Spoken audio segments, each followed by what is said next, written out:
Alright. Hi everyone. Let's begin tonight. How you all doing? Let's have a look who's here. Okay. Am I missing some chat here or something? No. Okay, no, I'm not. Okay. Hey Mr. G, I'm up 64, Prince Face, Steps, Andy Magic Knight, Surfall, Fitren, Docs to Me, Prow 7, Microman, Mad Beagle. I feel like I've missed loads of chat somehow. Let me scroll back a little bit. Oh, I have.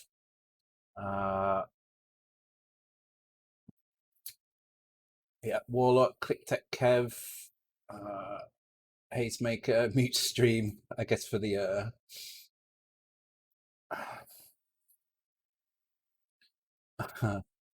Spacey NZ as well. Triton is, yeah, I think that's everybody. Skazlin. Apologies if I've missed anybody. I seem to have broke my chat in half somehow.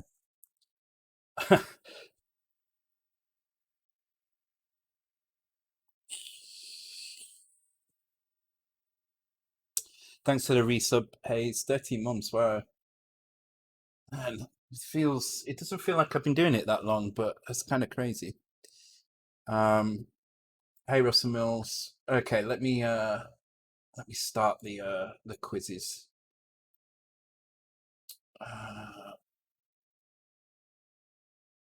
That's the one, yeah. Cool. Chili's out catching things. Hey S Maker. Oh, not a bad guess actually. I would have probably gone with something similar.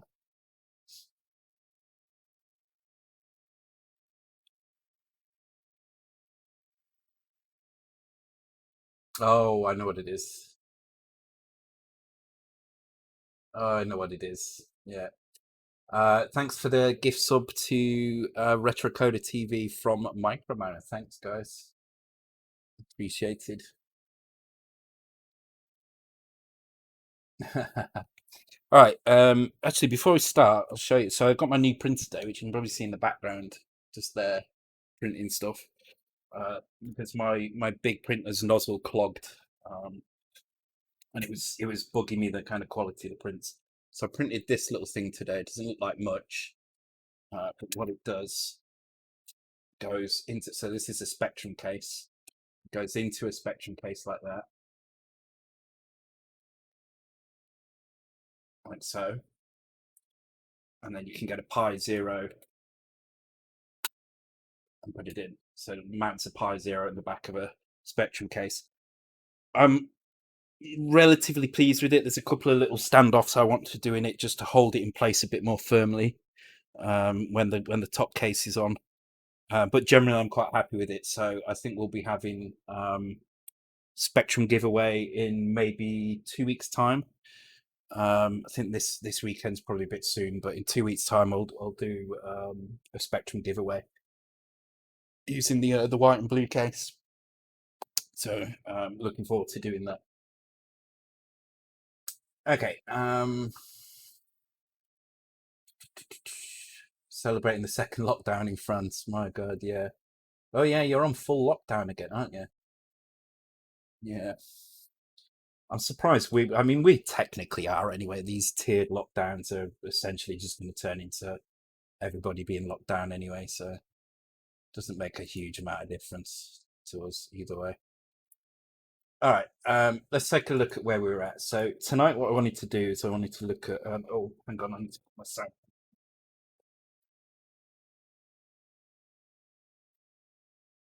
One sec, guys.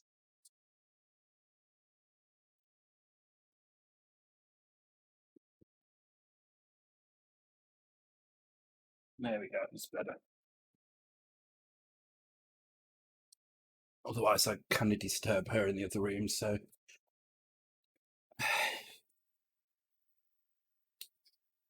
oh, thank you for the gift for the sub. Click Tech Kev. Thank you very much for that. Appreciated. Um, oh, cool. That's a nice amount. What's that?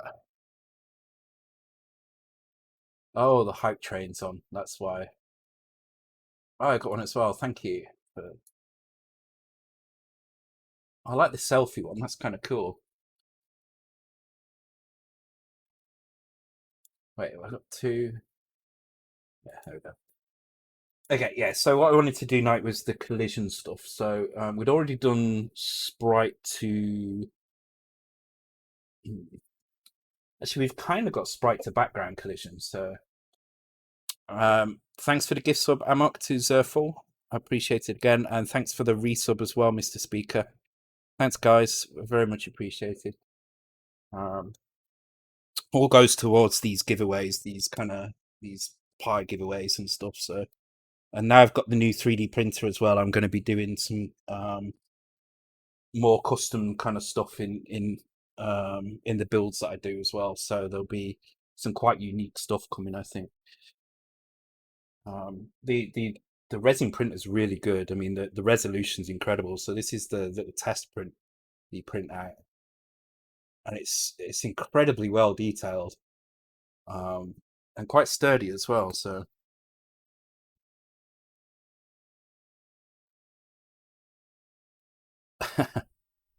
69 bits, perfect. Thanks, Dockster. Thanks, it's Zerful. Appreciate it, guys. Okay, let's take a quick look at this then, where we were at. Yeah, the subs do pay for the specky as well, which is the cool thing.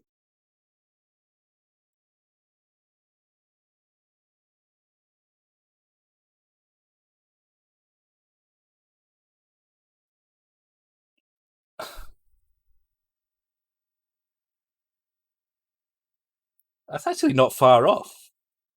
That's impressive. Okay. Thanks for the bits, Hayes, and the persistent TTS, and thanks for the gift sub to Acmefin as well, Andy Magic Night. Cheers, guys. Okay, cool. So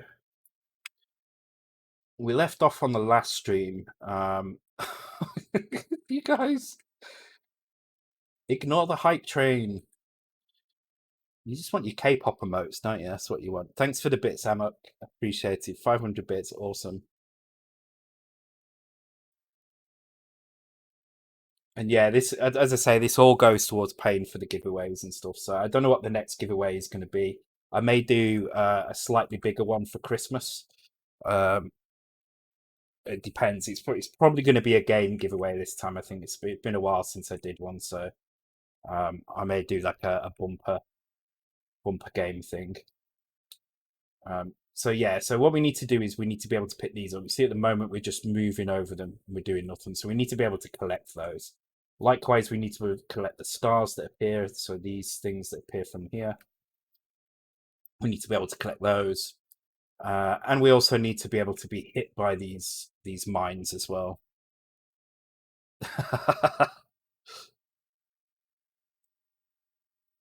Yeah, you'll be lucky. Dev stream will happen.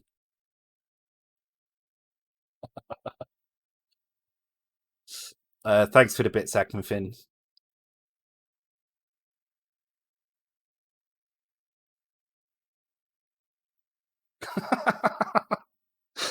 I don't know about that, Stez, but thank you, thank you, thank you guys for all the bits and all the subs.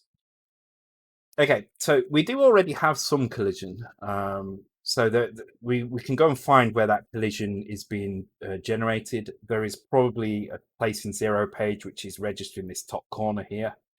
We can use that and an offset to work out if we'll go on a 16 by 16 area here. So if this 16 by 16 area of pixels here happens to be over one of these, then it'll be collected. And then I think once we've got those collecting, we can start adding some scores in as well. So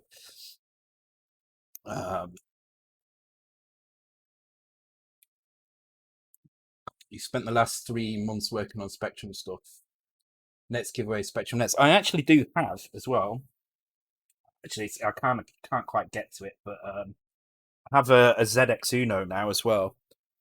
In a Spectrum 48 Plus case. I've only tried Spectrum games on it. I haven't tried out Spectrum Next games on it yet, but it's really good. I like the fact that I can use the Spectrum keyboard with it as well. It's really nice. But yeah, that's going to be next. ZX Spectrum Next stuff on it. I'm going to try some stuff out on it. All right, let's give this a shot. So let's go and have a look through the code to see if we can find 2 columns here, and let's have a look at variables. We're going to check 0 page out. I have a funny feeling there's going to be a collision thing in here somewhere. Collision lookup kind of looks like it might be the right one. Whether or not it is the right one, I don't know. We'll have to check the player code, I think. Okay, I didn't want that to open. I wanted it to open on this page.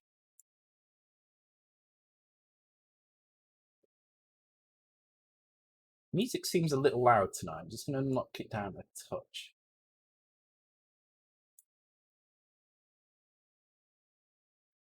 Doesn't seem to make any difference at all. Let me knock it down slightly. I don't know why it's so loud tonight. Just a little bit. There you go.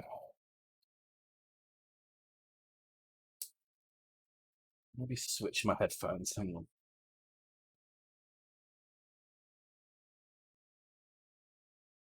Boo Z80. Good. I like Scaslin.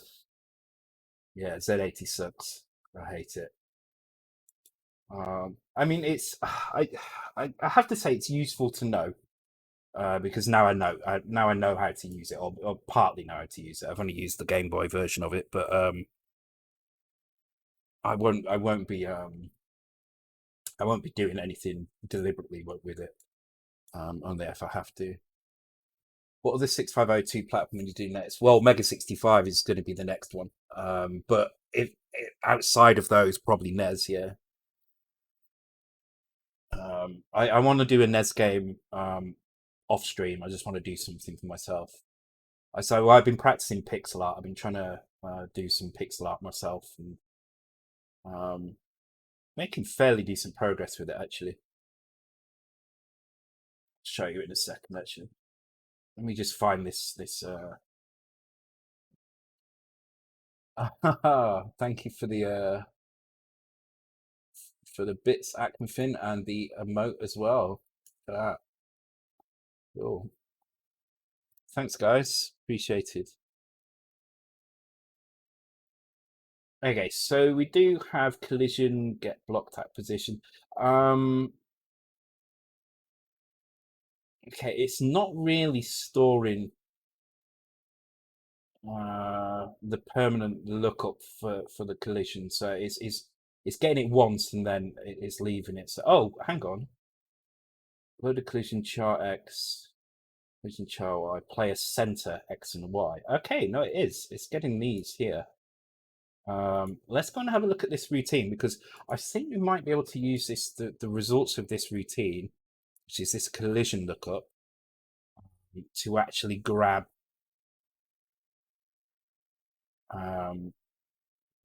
create a lookup that we can then reuse later on, which is what I want to do.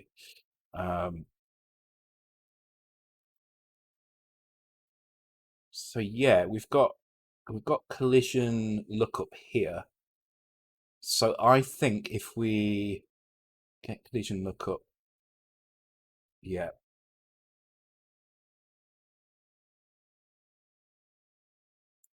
Yeah, okay, so what I'm going to do here is I'm just going to copy this collision lookup into another variable, into another setting. The reason I'm copying it is because what I want to do is make sure actually it's not going to be used for anything else, is it? So I think it should be fine. Let me try it.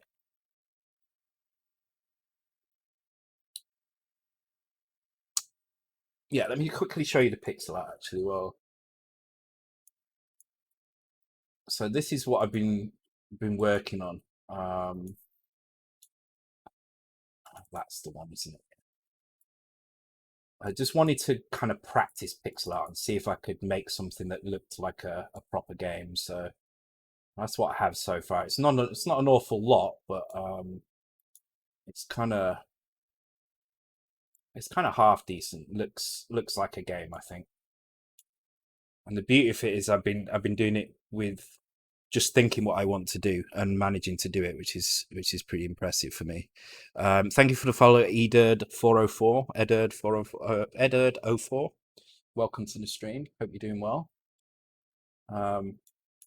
Yeah, so like I wanted to have a silhouetted forest in the background, so I tried to draw one and managed to draw one. I wanted a well, so I drew a well. Wanted a little doorway. Yeah, and archways and things like that. So it's pretty good. I don't know what I'm going to use it for. Probably nothing, but just wanted to see if I could do it. Rip Parasol Stars. No. If anything, it's going to be helpful for me because I'm going to be able to help out with the stuff as well. So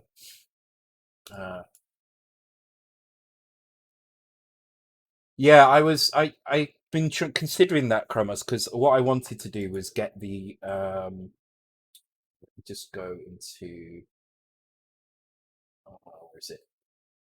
Entity explosions. Oh, it's in particles, and I don't know why I put it in particles items. There.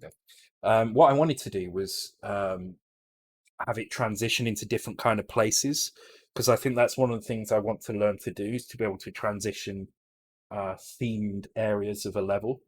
And having a solid background like that makes it really difficult. But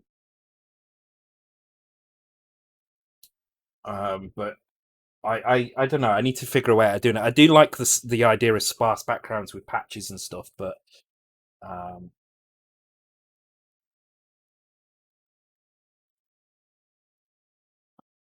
I'll get the hang of it, I'm sure. Oh, my print's done. Okay, check that at the break time. All right, cool. So we've got a collision lookup here. So what I'm going to do for now, anyway, I'm just going to we have update, we have draw, we have clear. So I'm going to put it in the update because the update is kind of, it's not on a timer at all. It's doing animation updates here. So, and it's doing other checks. Okay, so let's do update collision here. Now we already have collision chart X and we already have collision chart Y. We have screen LSB. Okay, so this isn't quite going to work the same way. So I think it's probably better, rather than doing the collision in here, actually, that we do it somewhere else and check against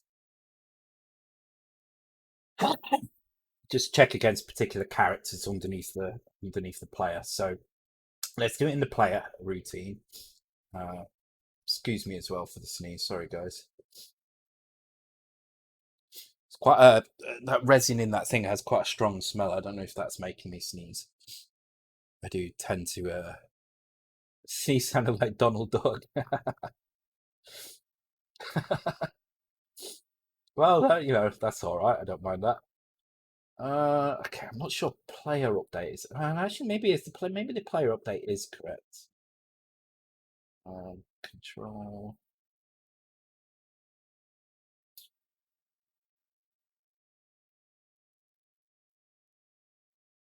Okay, so you know what I'm going to do? I'm going to have another section called pickup, and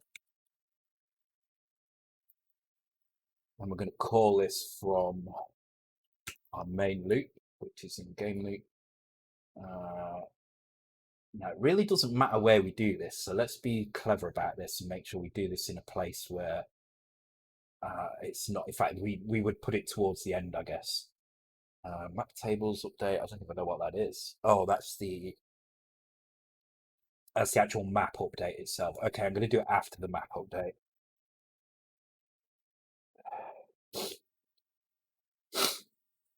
Oh God, I didn't feel I got a cold there. I've also got the door open as well, so it could just be that I'm getting cold. So,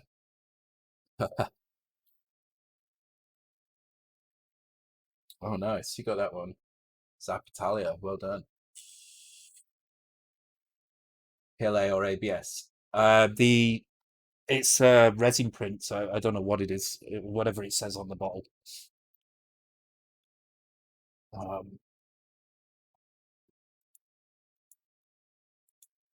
couldn't. In fact, let me have a look.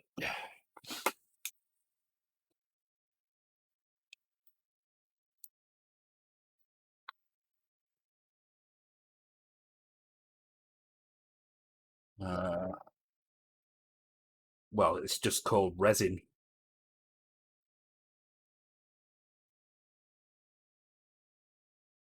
Photopolymer resin.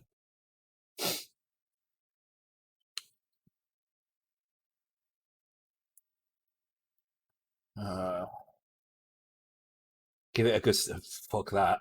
It's really, really strong smelling. I would probably pass out if I sniffed that.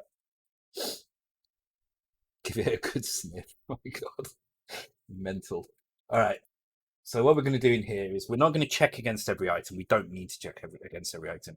We at this point we've already done our collision, so our collision lookup should be telling us where we are. Now I can't remember which corner it is. So what I'm going to do first is I'm just going to store a value at this location, so I can just work out where it is for now. So um,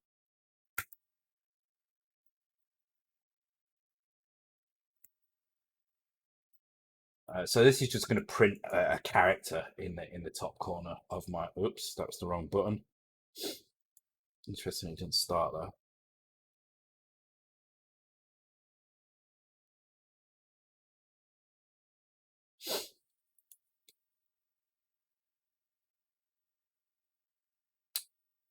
It'd be like that Tequila Night. It'd be worse than that. It'd just be on the floor. Tequila Night was epic, yeah. Okay, so I mean, it's all over the show. I mean, it's blocked me in. Um, so let's have a look. So I don't think we can use it directly like that. Let's just have a look. So that's the init. So we get the collision lookup based on the center of the player sprites. Oh, for distance. Ah, shite. Okay. Why? Why would we do that? Collision blocked up position. Hang on. Oh shit! All right, I see. Okay, this is fine. All this means is I just have to I have to do this calculation again. I mean, it's not a huge calculation, so it's fine. So I'm gonna. So this is checking up. So I'm not sure where it's getting the 6 and 1 from. Data wide plus. Oh, okay. I had 3. Okay, I see. Right.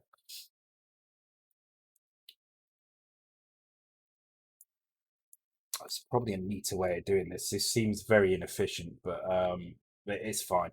So what I want is I want the very top corner of our character. So I want the position 0, 0. So basically, I don't want to add anything here, and I don't want that. So this will just give me the character in the very top left corner. So if I run this now, it's just get collision lookup. It's not get blocked up position.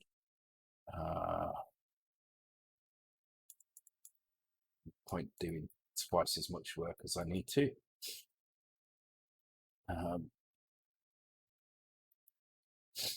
God, I really do feel like I've got a blocked nose now.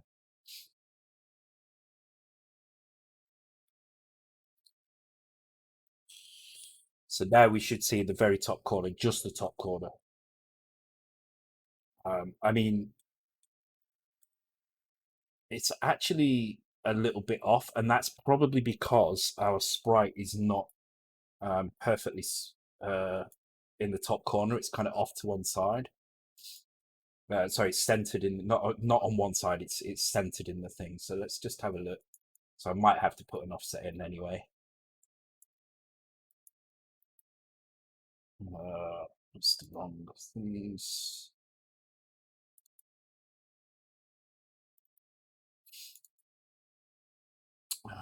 Assets. Kind of. I need to sort these folders out as well. They're getting a bit of a mess.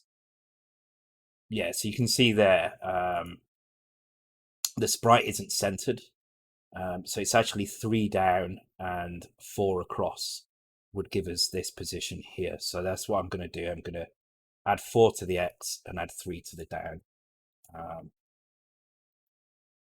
So that's done here. So this is a half position already. So that just needs to add 2 because we've already done a roll to the right, which is half this value because we needed to roll off the XMSB. And then this value needs a 3 adding to it. So what I'm actually going to do is I'm going to load that for, actually, no, it doesn't really matter. It's the same number of cycles. In fact, it's less bytes if I do this. Same cycles, less bytes. So, oh, actually, no, I need to add 4. No, 3. That's right, yeah. Oh my God, Rick Astley's other tune. If you have a stuffy nose, you can't stuff Coke in it.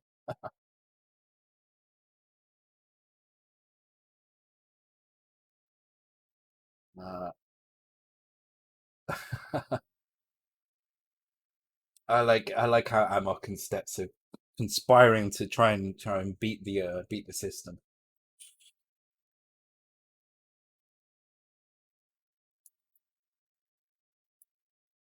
Good luck with it.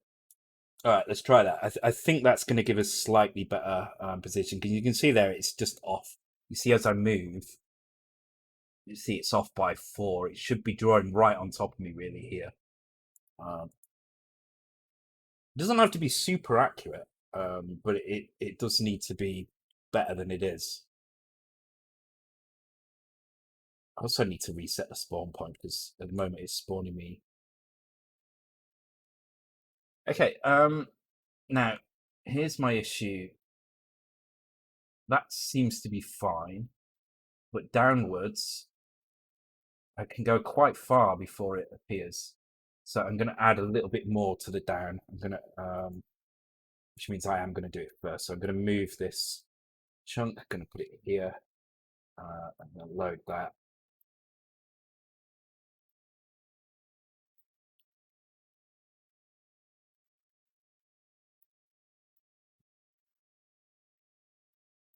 Okay. So we're doing this first because we need it in the Y register, and then we're doing the X in here.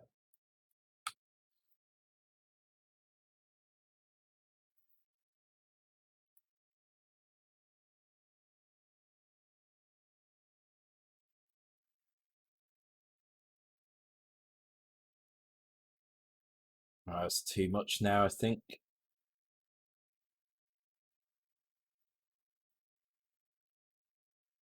Just back a little bit. It's a lot of tweaking just to get these values right, but I mean, I can probably move these into constants at some point. But I think this is kind of all right. So what I'm going to do is, let me just give that a quick test.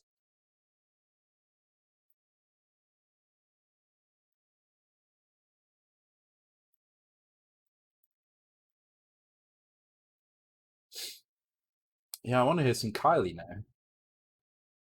Oh, we got locomotion on. And then randomly, uh, I don't know what that was. So was that from You Should Be So Lucky? Because that's not what you asked for, I don't think.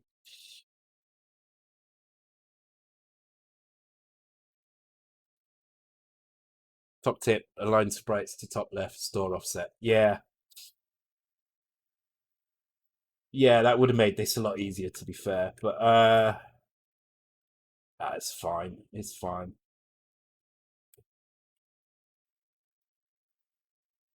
This is all right, I think. I mean, this is just for picking these things up, so it's not going to be hugely important. That's fine though. Okay, so now we have that top corner, so we can check 4 locations for these items. Now the items are all going to be in the same place in the font. So if I just go and open the base file up again,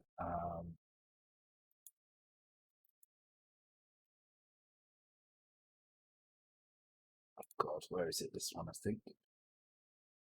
So this is our base file. So this is the one that contains all the static stuff, the stuff that stays the same between screens. So it has the most most used characters in here, and then it has the basic font from the top of the screen and a few other things as well. So we're basically looking for these three characters. If it's any of these three characters, then we should be picking it up.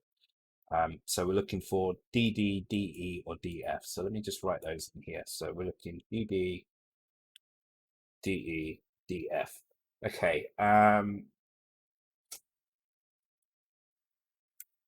So I'm just trying to think how to do this from it. Right. Okay. Let me just write these out in binary because it might help me think about how to do this.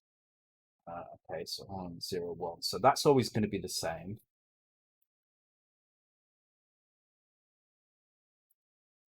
So in fact, those are always going to be the same. It's just this that will change. Okay.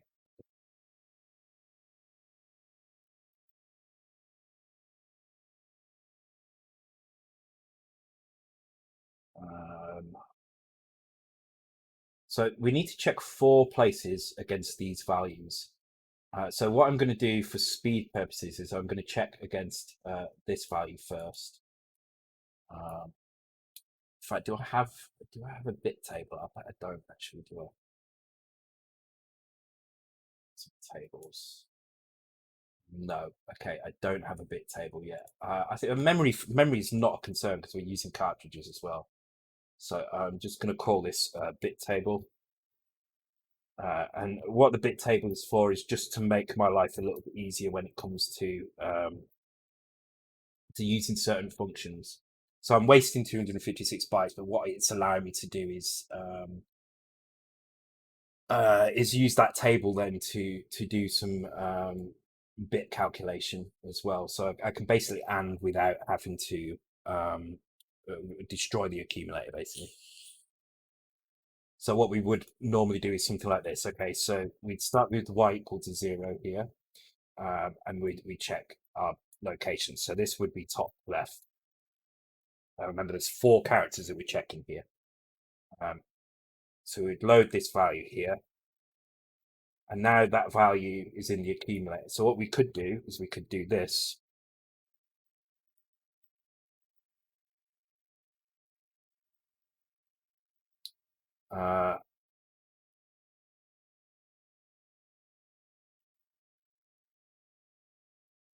Actually, if I did, yeah, I'll just do it like that. Okay, so I could do it like this, but the problem is that's going to destroy the accumulator. Let me write the function out, and I'll show you the little snippet out, and I'll show you what we're going to do beyond this as well. So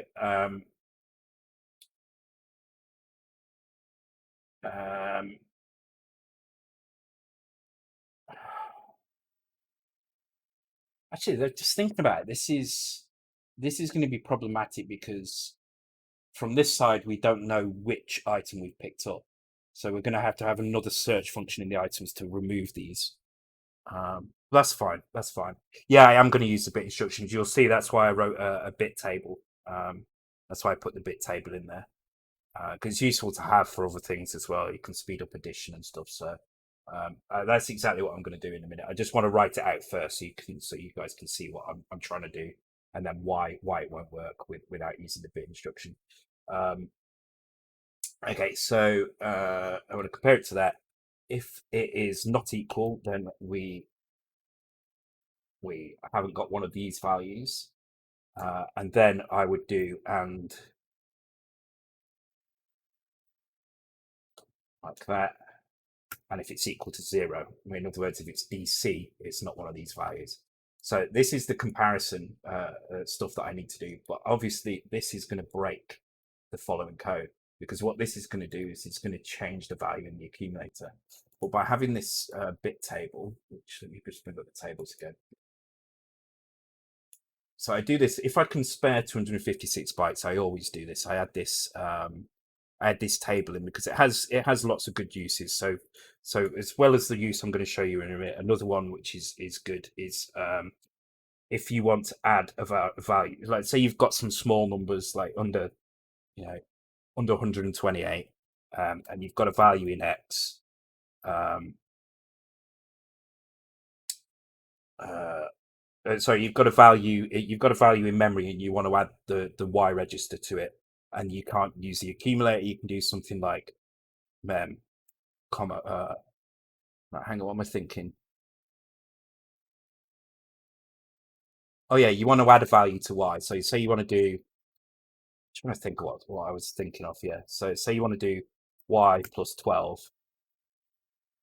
You could do load X bit table plus 12 comma Y, and that will give you that will basically X becomes Y plus 12, and that's a nice quick way of doing it.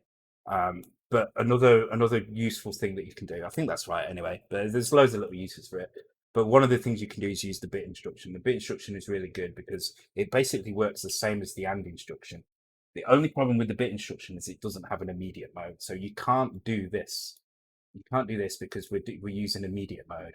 But what you can do is you can do this, because this is an absolute mode. And what this is saying is look in the bit table and grab this value, basically. So this is the same as doing that, but which you can't do. So this lets you use it. And what the bit does is it performs an AND operation, but it doesn't destroy the contents of the accumulator. So it's really useful like that. Oh, no, I missed. Sorry, I missed the. Hey, sorry, you missed the Aussie Tech History website.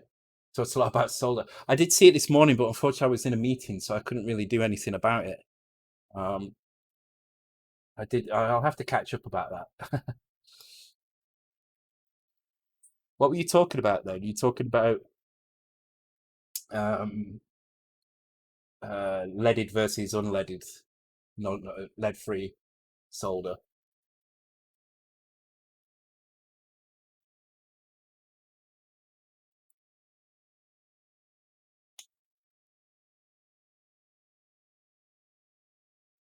It looks like you didn't get any points, even though you bet on the winner. Solder stations. Yeah, I really want to get one of those Thaco heated workstations. I really like to get one of those, but they're expensive. But there's something to be said for having, especially when you're doing surface mount stuff, having your board preheated makes a hell of a difference.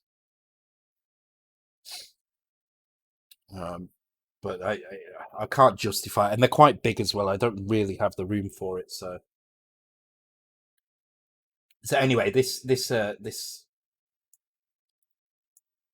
little bit of code here means that we can use this AND instruction because we haven't destroyed the accumulator here. So it's kind of that simple. And then here we can do something like pick up item. And what that will do is whatever. Well, in fact, we can put it here. Pick up item. Um, and what that's basically going to do is go off and find the item that we need to pick up. In fact, this will probably be moved into the items.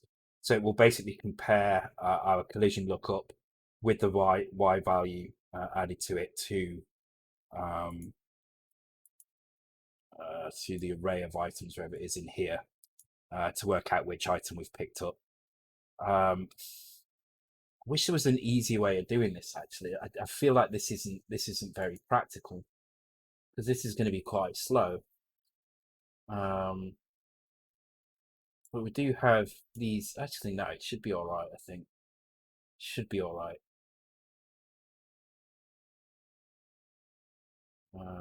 Screen LSB against screen. Yeah, it should be fine. I think. All right, no worries.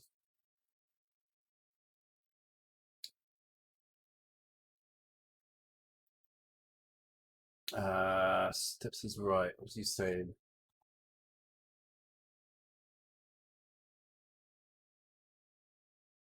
Uh, oh yeah, you did. You didn't put a space in, so we'll ignore it.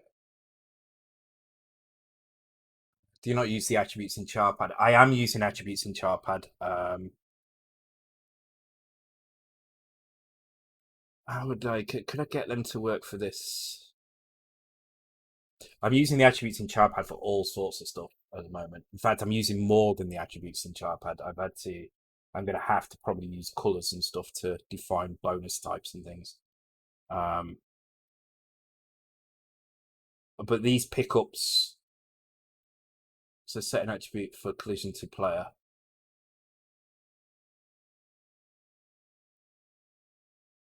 The pickups bullets.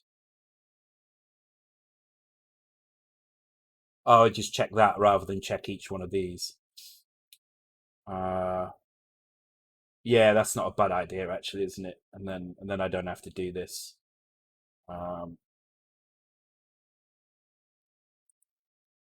Although then I have to remove another thing from the screen.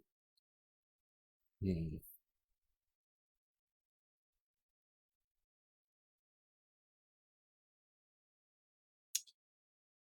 That's a good point. I have to think about this because at the moment I've got my screen and then I've got my attribute version of the screen. So I've basically got two copies of the screen. One which is my collision lookup and one which is my screen lookup, which is my actual screen.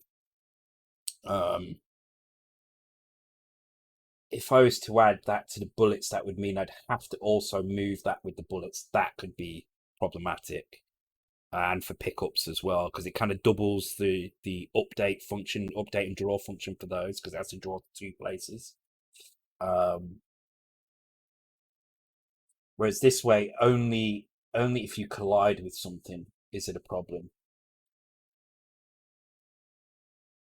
Not on every update. So the maximum you would ever be dealing with is four updates versus if everything is blowing up all over the place, it would be much more. Yeah. So yeah, I think it's probably better. I like the idea though. I get where you're going with the idea, but I do think it's probably more performant this way. And God knows I'm going to need the performance later on, for sure. Okay, so the question is though, is there going to be an easier way? Because at the moment we're testing against these, but I also need to test against these as well. So there's like two lots of characters that I need to check against.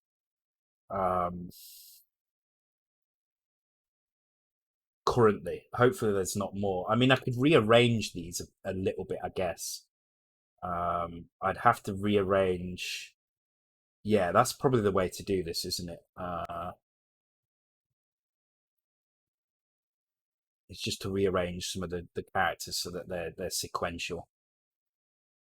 All right, I'll tell you what I'm going to do. I'm going to get the main pickup working, and then I'm going to look at move. I'm going to look at swapping these directional bullets, enemy bullets, into these locations up here somewhere, or even moving some of this animation up here and moving these down here.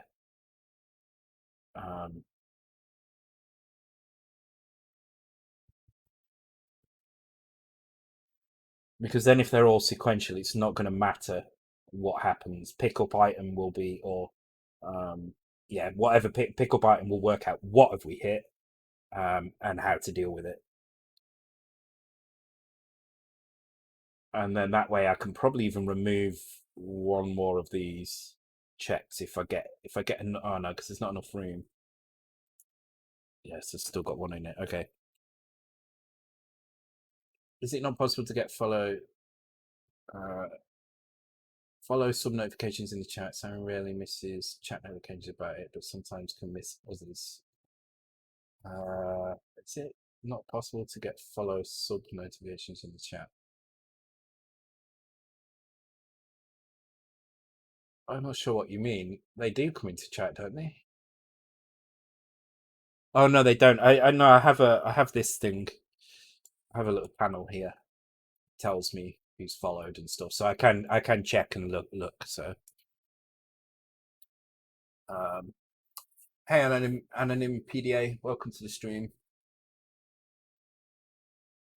Okay, yeah, I'm gonna go with that method. I think I'm gonna move these down to here. So I think before we start that, I'm gonna do that right now because I don't want to complicate things later on.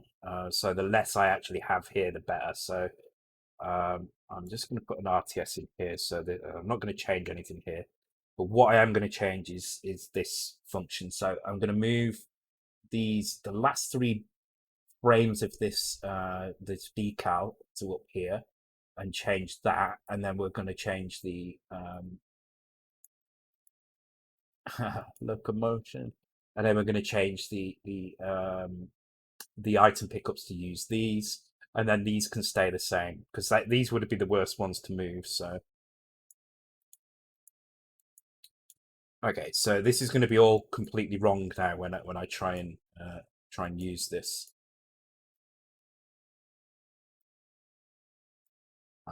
But that's because what I need to do is I need to go into decals and I need to switch the animation. So here's the animation, and I need to change this now to use the 3 bits at the end like that. Sorry, DE, DF. And then in the items,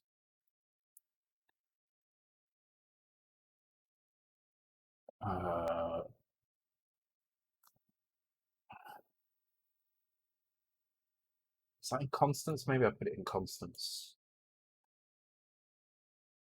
Yeah, here we go. DD and DE, and it just adds 1 for the time star. So this would be E9 and EA instead. Okay, so hopefully that just works exactly the same now. So let's give that a quick try.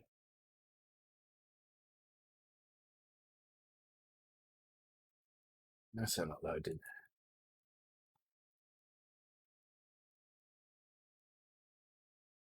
Oh, because I didn't add the table lookup in here.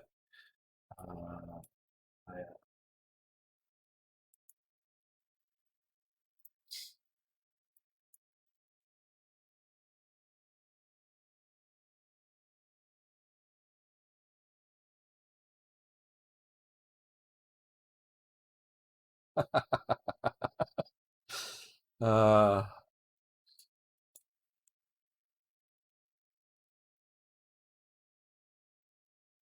okay, cool. So let's just check everything's fine. So these should still be firing out shards, which they are doing. The decals are working fine by the looks of things.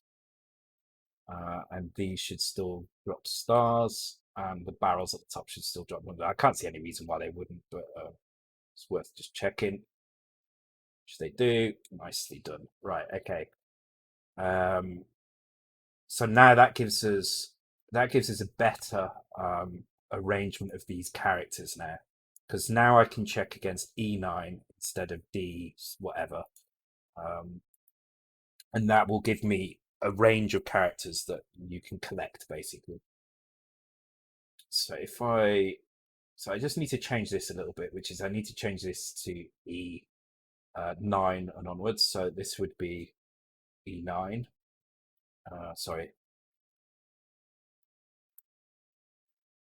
for 2E. Yeah, so this is E9. So let's copy that in here. So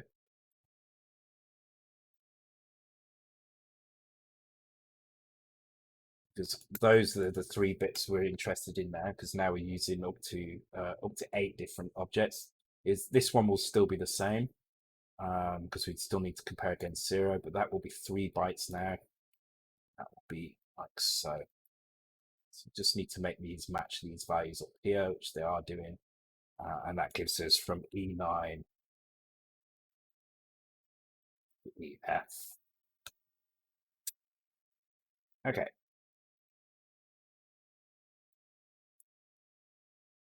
And that will pick up an item if we're in the top corner.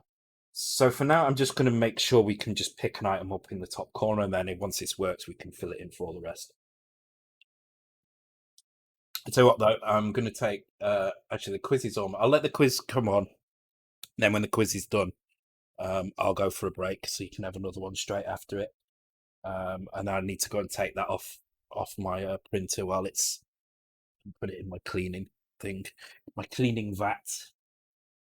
I don't like the idea of having a big container with 3 liters of IPA just sat on the side, but whatever. So let's just test this up. Okay, so actually going to move this into items.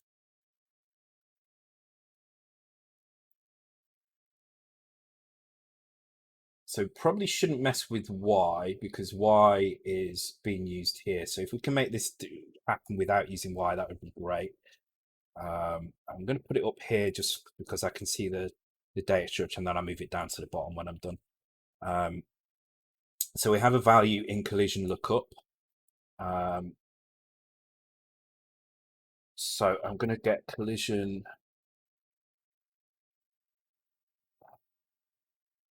+1. I'm going to store that in X, and then I'm going to take I'm going to keep that in X. I'm going to grab collision lookup +0. I'm going to store Y in a temporary location. Actually, no, I'm going to transfer Y to the accumulator, like so. And then I'm going to add that. And if the carry is clear, going to jump to here. Otherwise, going to increment X. And that should give me a value in X and accumulator. Now that I can check against these values here. I do need to store Y because I need to, so I'm going to store Y.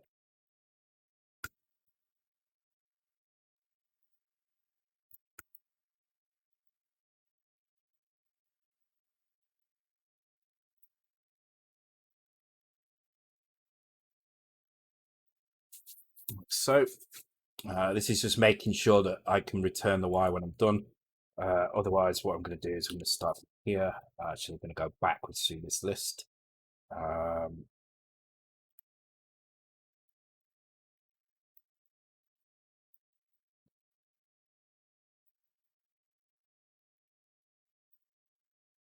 Should call this loop so I don't get confused. Okay, so that's going through, and there is one little check that we need to do, which is this. We need to check for the data type.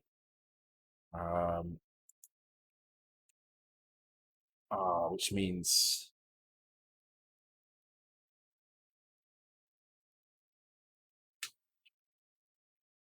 actually I can do some funky stuff with this anyway. So thanks for the follow, Daz Vintage Gaming. Welcome to the stream. I'm going to use self mod to actually store this X value directly into this loop, so it's a bit quicker. In fact, what I'm going to do, I'm going to go for a quick break. I'm going to stick a comment on that so I can remember where I'm at. Basically, what we're going to do is we're going to compare the screen LSB and screen MSB values against the values that we've calculated in the top of this loop here. If they match, then we've picked an item up and we can jump to the kind of actual pick an item, pick item up effect or something. And that will deal with it. This is it's not too bad. I mean, it's slightly heavy code because we have to do it for each item that we pick up. But unfortunately, because of the way that the items, we don't really have an index attached to the item on the screen. I can't really think of a decent way to do it without having to add extra information around all the time. It's only going to happen when you collide with something, so it's not too much of a problem. Which means the worst case scenario is this is going to happen 4 times in a frame, but it's more likely that it's going to happen as you move over something. So you'll probably hit 2. At worst case scenario, you're probably going to hit 2. Worst case average scenario, if you get what I'm saying. Worst case scenario is that you end up with 4 items spawned directly on top of you, which is very, very unlikely. Not impossible, I don't think, but very unlikely. So I think the kind of the common worst case is going to be grabbing 2 items at once. In which case, this is probably not too bad.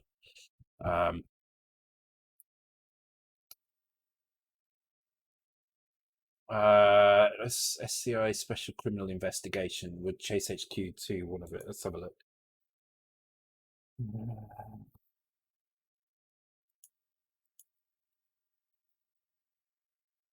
No, apparently not.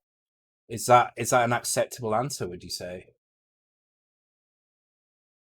Bit compare branch is wrong. Why?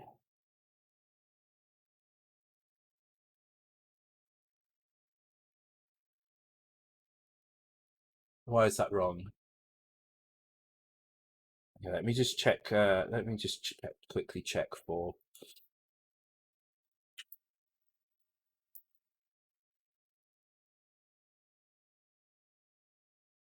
Uh,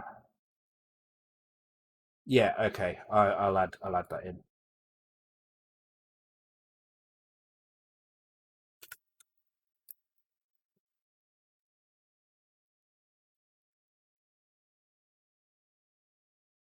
I mean, to be fair, it could probably also be.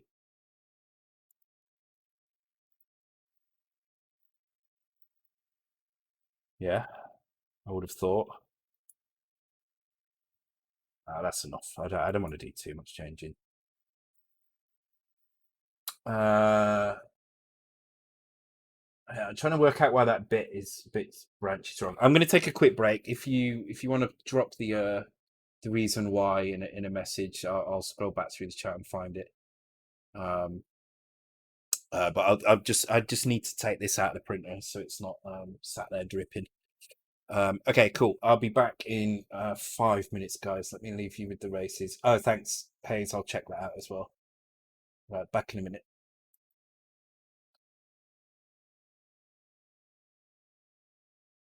Oh, I'm back, and I didn't put the race on the right thing. Damn it.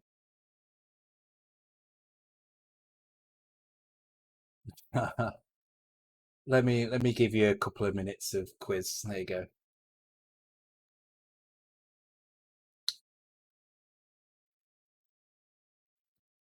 I always press the wrong button. Happens more frequently than I'd like to admit.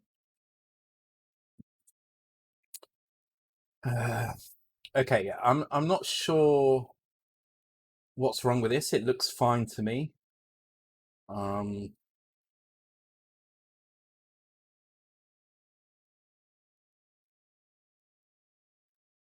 Actually, that should probably be that, unless maybe that's what he meant. Um, yeah, I think that's what was meant actually, because you have to handle those upper bits, and they have to be exactly that. So yeah, okay. So that's probably what was wrong there. Okay, so let's have a look at what we're trying to do here. So we're going to compare against some values. So first of all, we need to check. Oh, that's the wrong place. Should be here. Sorry, there we go. And we're checking against y, not x here. So we need to check that value. If it's equal to 0, then it's not set and we can skip. Otherwise, we do need to start comparing. So what we'll do is, first of all, we're going to compare the least significant bit, because this is the one that's going to change the most often. So if we check against this value and we compare it against what I'm going to call LSB here, and if that's not equal, we go to skip.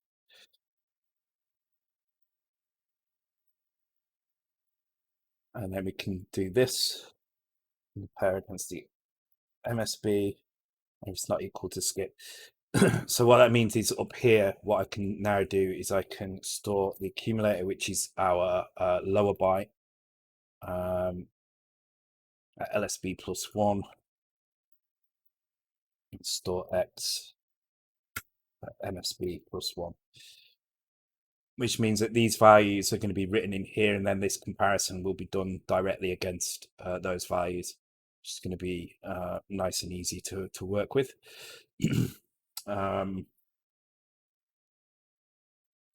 Okay, and then if it's not equal, it goes there. Otherwise, we will jump to another subroutine, which can actually we can exit from this. So we'll do a tail call on this one, because we're just checking for the one item that we've picked up, and that's what we're doing here. And so we can say, let's call it collect item here, which is basically means we're going to break out of this loop by doing this.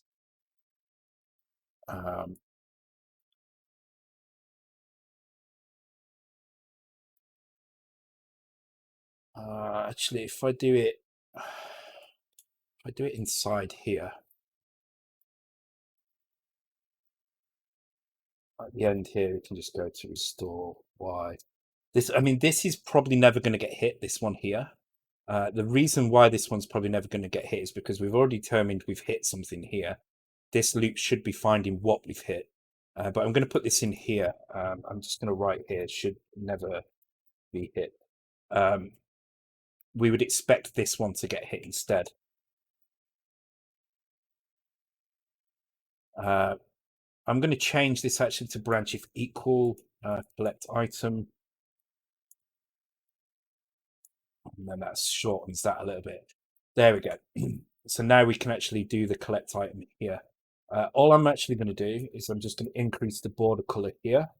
And then I'm going to set the type to 0 so it doesn't get displayed as well. Okay, I'm going to let it do one more quiz, and then I'm going to stop the quiz again. I do apologize. So quiz and race this time. I've seen mail order monsters a couple of times. They shouldn't be repeating now, but it's definitely possible that.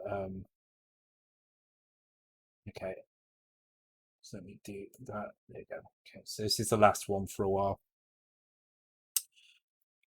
So I'm just going to do this, which is going to increase the border, and then I'm going to load the accumulate with 0.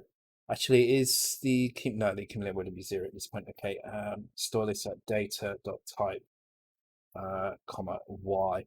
That should remove the item. It should stop rendering on the next frame, hopefully. So let's give that a try out. We should see a border flash and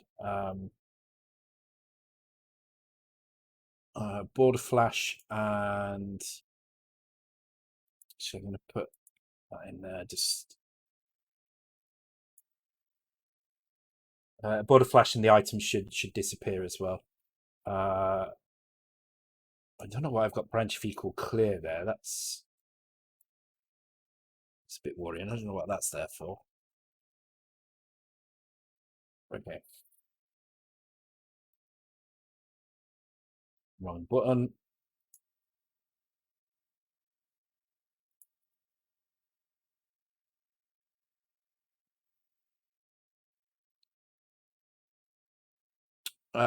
So a bit equals accumulator and memory. Negative equals M7 overflow equals M6. Yeah, that's fine. I did have one problem, which is I had that rather than that. I should have had that. So this is actually it should set the 0 flag as well, though, right? Or does it not set the 0 flag? Now I'm confused. Please tell me it sets the 0 flag. That would be annoying if it doesn't. I'm sure it sets the 0 flag. Where's my opcode list? There it is. Bit. Where are you? Here we go. Yeah, 0. Okay, cool. Yeah, so it should be fine.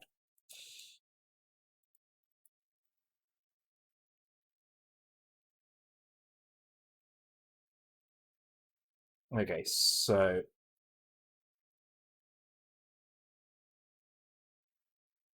that didn't actually. Okay, it's not flashing the border at all. It's not collecting them. Okay, so let's stick some breakpoints here and see what's happening. So this should be grabbing the top left corner. So let's stick a breakpoint in here. and see what that looks like.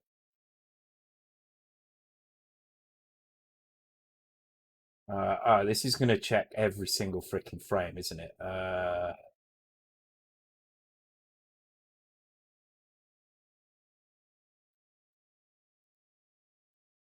wow, this fucking tune. I'm just looking at this bit table.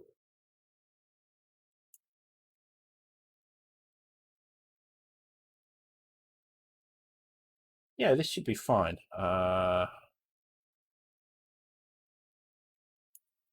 God's sake, man. It's starting to hurt my head, this tune. All right, do you know what I'm going to do? I'm just going to hard code a value into here just to make sure this section is working. I'm going to check for E9, which is that one there. Actually, no, we'll check for EA.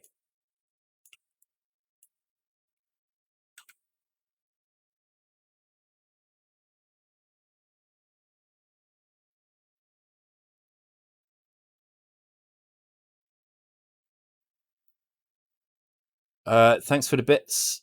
Sour PLs. Oh, sour please. Thanks for the bits, Hayes. Appreciate it, dude. Look at the closeness of you two on the top of that table.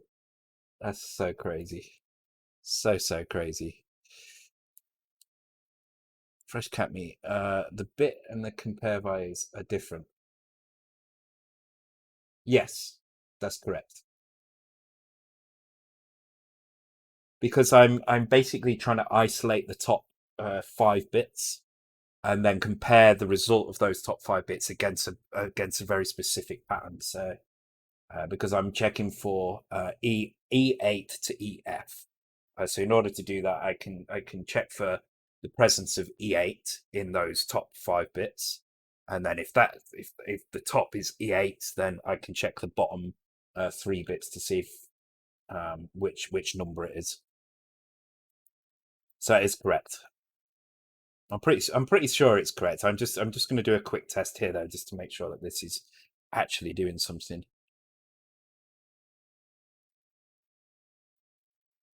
Okay, so this is only going to work now on these things here. There we go. So it is hitting a breakpoint. It's hitting, and yep, okay. And the border has changed color. That's cool.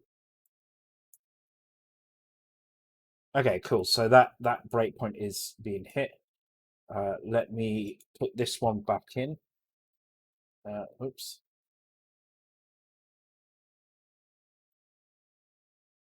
Yeah, that's correct. So this bit and against the top 5 values, which would give me. That means if that value exists, it would be fine.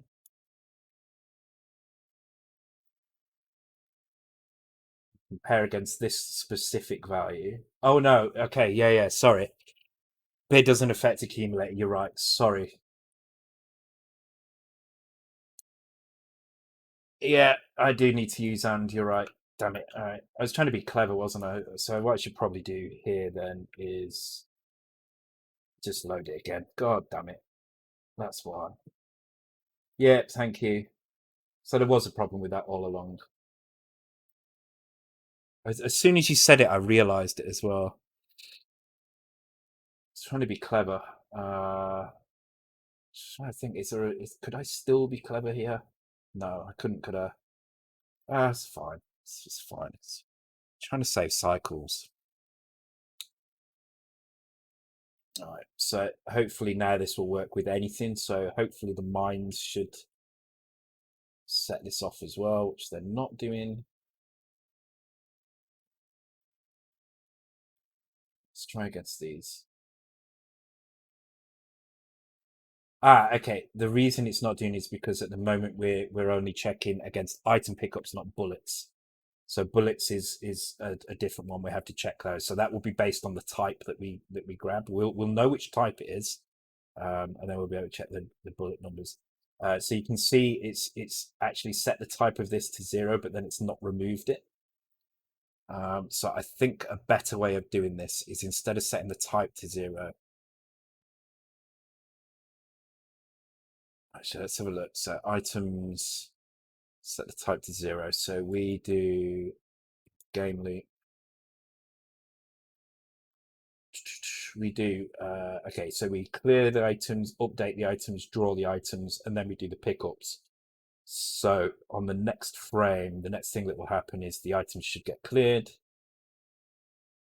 Okay, well, okay, why is that not working then? That should be working. Why is it not removing that last one? Pick up item, okay, no data type, comma y, it's equal to 0, skip, yeah, keep going through the loop, keep going through the loop, collect item, store data type here.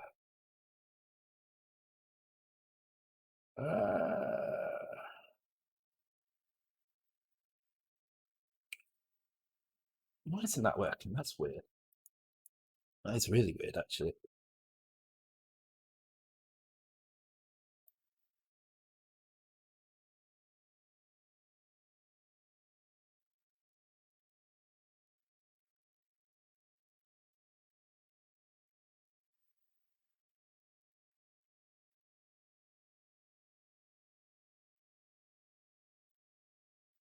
Right, if I try and grab those, actually I can't grab those because I can't get my top corner on, but if I get, it just pauses it, it doesn't clear the item. So maybe I need to clear the item as well. Is there a clear in here? Clear items. Oh, actually, I'll tell you how we can do this. So this clears the items, which basically says if it's 0, don't clear it. So this is it has to be enabled still. But what we can do is we can change its timer. So here's a timer here. If we set its timer to 1, then it will disappear on the next frame before we get the chance to collide with it again. So if I change this to 1 and set this in timer, and I just put a little note here, so set timer to 1, this will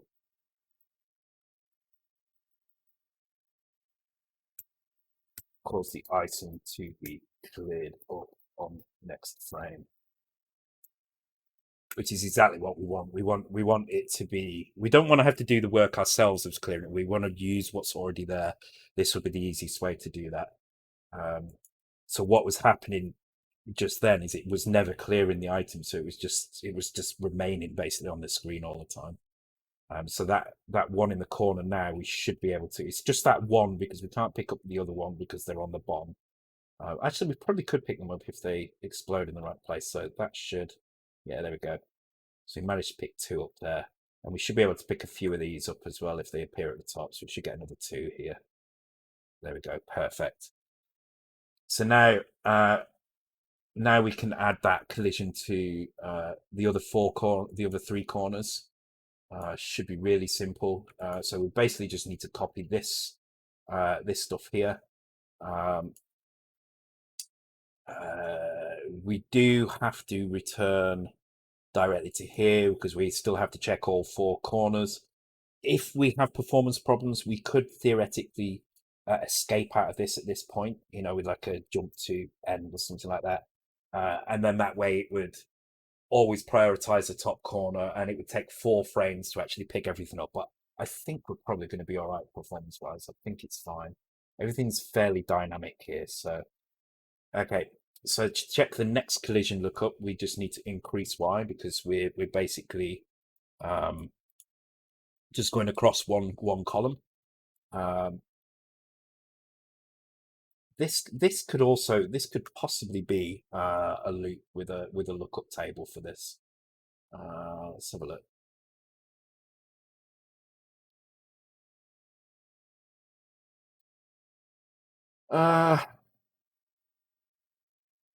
Yeah, because it's not changing, is it? All right, let's do that then. So what would we have to do then in that case? We would have to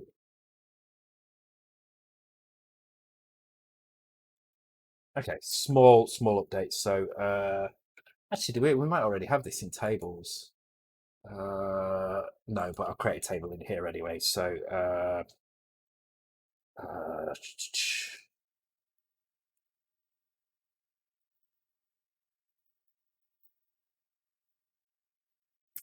so it should be 0, 1, 41, 0, 1, 40, 41.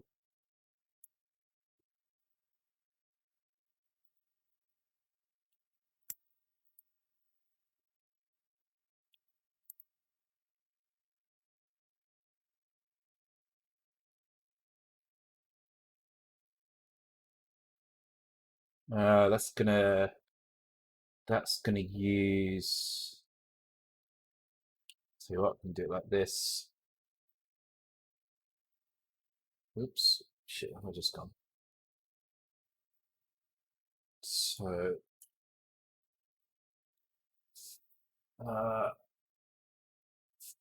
and can be immediate now. Oh yeah, good point. Thank you. So we're going to make that X as well. So actually, we don't need to load that Y here. This is going to be our lookup loop. Let's do this backwards as well.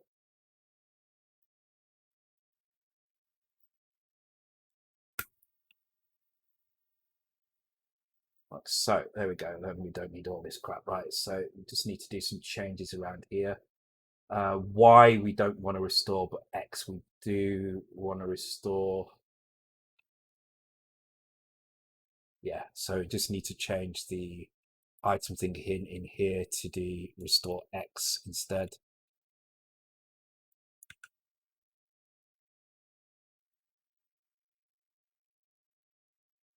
Actually, this could be a bit more efficient as well, I think.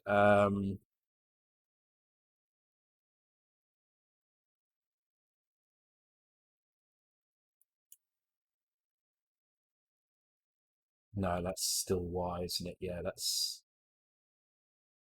So this isn't too bad. Yeah, that should be fine. Showing is listen working. Oh yeah, that's a good point. I haven't heard a single listen tonight.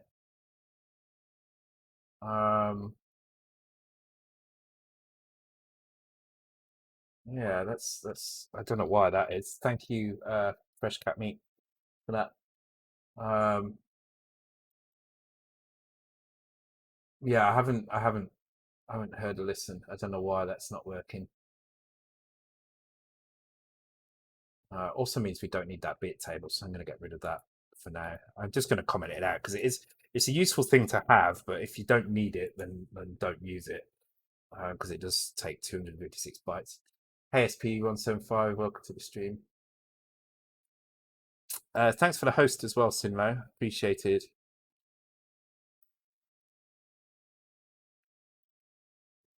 Oh, quiz coming up. Okay, so let's take a quick look at this. So we're going through a loop backwards, looking up this value from here. This is going to give us our offset, which has been stored in Y. Then we go ahead and we do a collision lookup as normal. Then we jump into pickup item. The only thing we need to store is the X, which we're doing here. Otherwise, the routine is pretty much as it was before. So this should work all over the place now. So let's give that a try.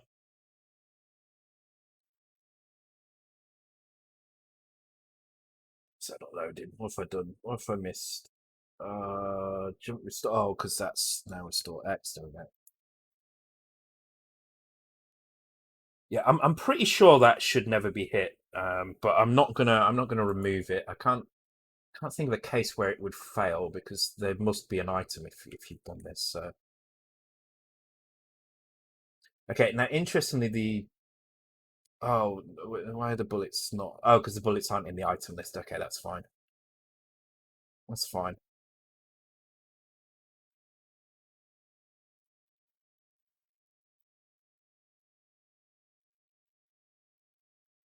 Cool. So these are all allow me to pick them up, which is good. Oh, that one doesn't though.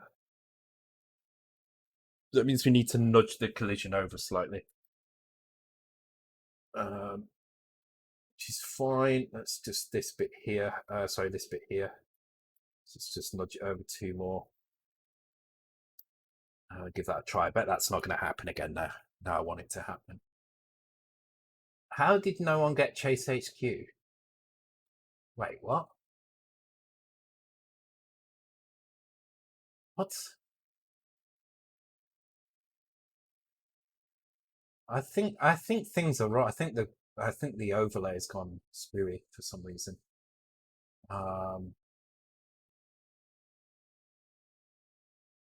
Because listen isn't working either, is it? So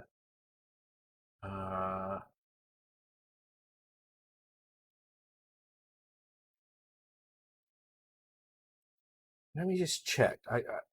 Well, it said Chase HQ, so it must have been right. Oops.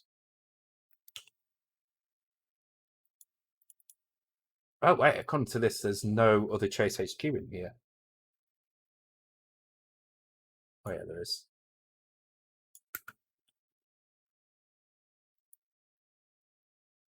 Yeah, I'm not sure why that didn't pick up. Let me restart the overlay, guys. So give me a second. Just going to restart the overlay server.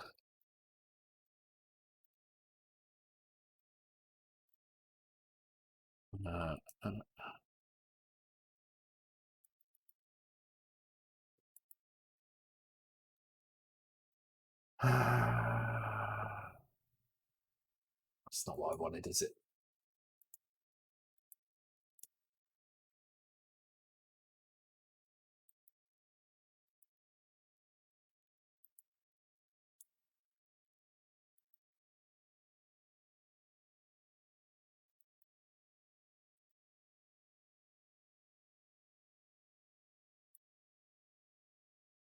Yeah, I'm not sure what that was about.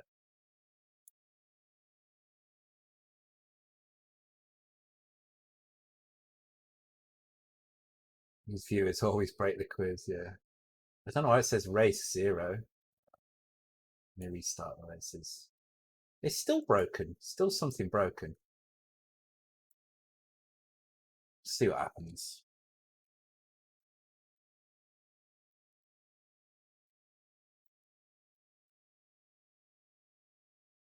Okay, and let's see. So yeah, so we're gonna just retry to pick. So we're trying to grab one against the right hand walls. So it's only going to be that one up there that we can really grab. Oh, there we go. That's fine. So just need to make sure it still works against the left hand wall. That's no good. Let's get that one out of the way.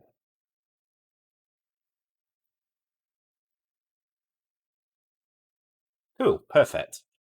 So that's working in all directions up to and including the wall. So cool. So the next step is to do the same thing for the bullets. So what I'm going to do is I'm going to remove the increment here now on the border. We know we're actually picking it up. It has no effect at the moment, but we will add the effect in here at some point. But now what we're going to do is just want to make sure that the race counter seems to be broken now for some reason. I don't know why. Not having a good day with the overlay. Okay, cool. So at the moment, what we're doing is we're just jumping straight into pick up item. Now, what we probably need to do here is actually, and this, yeah, pick up item is fine. It's not exactly accurate, but so what we should actually probably do here now is check something else. So it's only an item if these 3 are selected. So we can probably do another and check. No, actually, I don't. Oh, actually, now we can use bit. Fuck's sake! All right.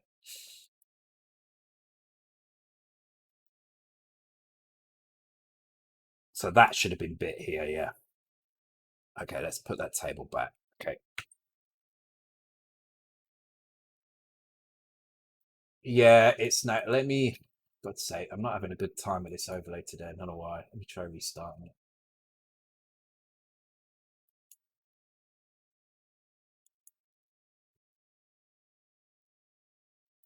Why is it doing that? Stop it. Seems to be a bug when it refreshes sometimes. There we go. Also, listen was working again then, so that's good. Good night, Sinlay. Take care. Yeah, I blame whoever code. Hey, wait a minute, that's me. I blame anybody but me. All right, another race. There you go. You're getting spoilt tonight with the races. Okay, so I can use bit here. And the reason I want to use bit now is because what I want to do is this is fine because I am comparing against 0 here. But then I'm also going to do the same thing with this as well. So I'm now going to check against these upper 4 here. So I'm checking to see if the top bit is set here. So the 4 bit. So this one here basically. So what I'm checking is. So this is just checking if any of them are set.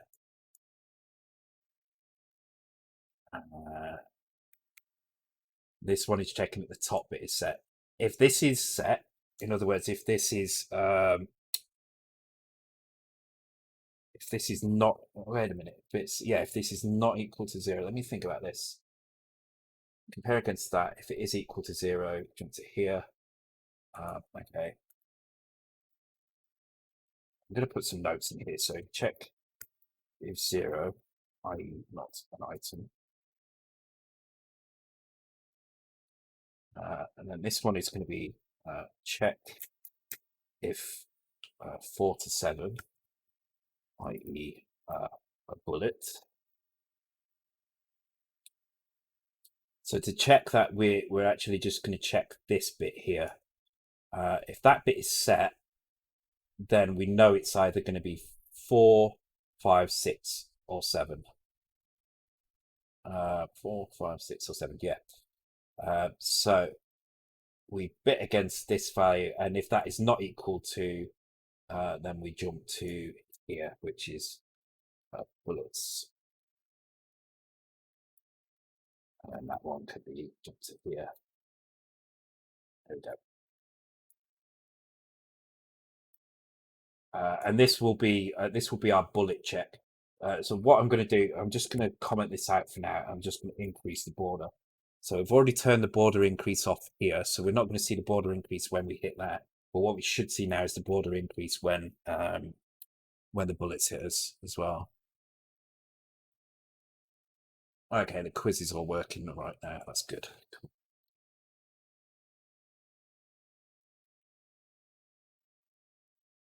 I'm not sure that hit me then, but I don't think any of these are hitting me. Let's. Okay, I can pick those up.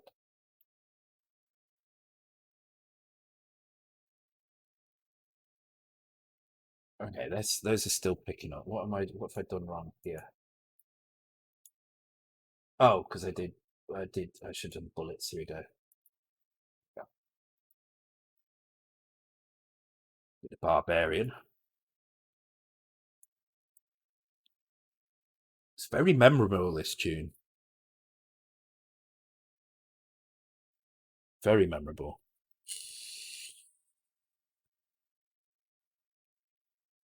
Is Akmafin Prime like Amazon Prime?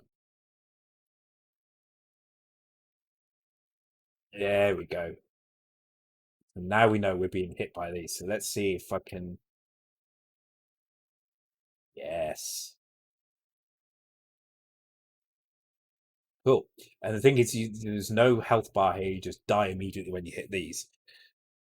So that's actually most of the character collision done. Now there will be a few other character collisions on certain screens, but we can handle them separately because we know that this collision lookup uh, value, we can probably store that from this one here. If we need more, if we need to use more later on, we can store this one here. For now, I don't need it, so I'm just going to leave it as it is. But I can add those things in later. So we need a death routine here. Death routine here. And we need actual item pickups and scoring here. So the one thing I need to learn, or need to figure out, should I say, is what the stuff does in the HUD. So there are two pickups. One of them is really obvious. One of them just gives you 100 points, and we should probably look at doing that fairly soon. Actually, once again, though, I've made the numbers up in a weird place up here, so I'm going to have to do a weird kind of routine to add these numbers. Should I do it as BCD? Maybe this time I'll use BCD. Because it's quite a long number as well, and it would certainly make things a bit easier. I think I will actually. I think I will use BCD. I don't often like to use BCD, but I will do this time. Why not? Plus, it's good to show you guys how to use it. Not everybody's used it, so if you don't know how to use it, we'll do that in a minute. Probably take a break actually before we do that. I'm just going to look through some other stuff. So, as I was saying, there's a few values up here. Now, I know this one is lives. I'm absolutely certain about that, and I know this one is score. These ones, however, I'm not so sure about. One thing I do know is that this value here, whenever you pick up one of these things, it increases by 1. It also ticks down over time. Now, I don't know if that's like a multiplier for your score. I really need to investigate a little bit further.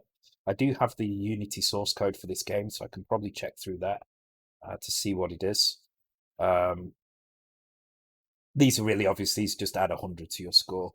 And as for W, I have no idea what it is at all. So I need to figure that out. I think it could be like a weapon strength or something like that. And weapons is something we still haven't done. I mean, we've got the multi-direction, twin stick shooter stuff going on, but we don't have anything other than these 2 bullets. We don't have a weapon system that allows us to upgrade. Should be really simple to do. All we're going to do for that is these 4 frames here. So you've got shooting to the left and right, shooting up and down, shooting diagonally, and shooting on the other diagonal. Those are just going to change, and these are just going to be stored somewhere else in memory and copied in when you change weapons. So as soon as you load, as soon as you grab a new weapon, four values will load in. So BCD, are you mental? Well, the other option is to just store it as values like this.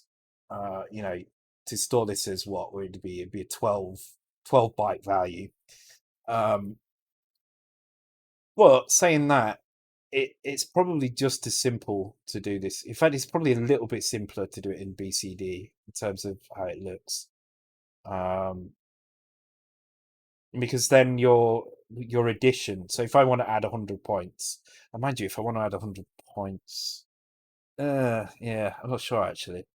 I do like the method I've got in pick and mix actually, where you supply a digit or 2 digits and a number of zeros. So you supply two values, and from that it can work out any number from 1 to 99 with a number of zeros on the end. Actually, from 250, you could technically have 255 and then a load of zeros on the end. But I think BCD will work all right for this, because all I really have to do is update this when the score changes. I don't need to do it every frame. It's not Do I? No, I don't. I just so this can just stay as it is, and just update when the score changes, and then when the score changes, I can just supply. Uh, Actually, I can do a similar thing. I can supply an update and an offset. So I'd be grouping these into pairs of digits, um, and then so to add 100, I would just pass 1 and 1. So I'm adding 1, but the offset is 1, so I'd be adding it here. Yeah, I think that would work actually. I think that's probably going to work quite well. Let's go and have a look actually. So HUD actually doesn't have anything in it at the moment. Um, it's just loading this HUD.bin. So let's go and reset the HUD.bin. Oops. Actually, I probably shouldn't have. Oh, that's fine. True. Yeah, I think it's going to work all right actually because we only have to update whenever the score updates. I think it's probably okay because then you just got 6 values and you're basically just taking the bottom 4 bits of each value. Uh, yeah, it should be fine. And then you can just shift it along, I guess. So yeah, should be fine. All right, let's import that. What's it map? Oh damn it! I should have kept the other one in. I knew I needed one. Okay.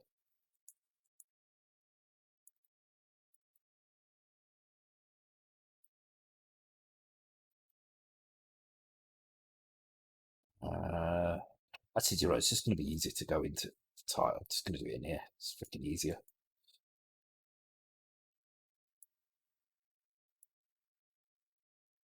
Uh, where's my drive? Oh, damn it. There it is. Ah, wrong one.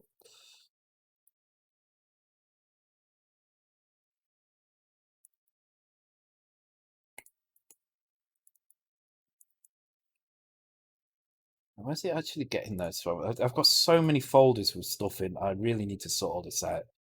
Okay, so here's our number. And these just need to be D0. So hopefully this is not an insert mode, which it's not. There we go. And those values can stay the same. I mean, actually, I probably don't even need to do this because we're going to have a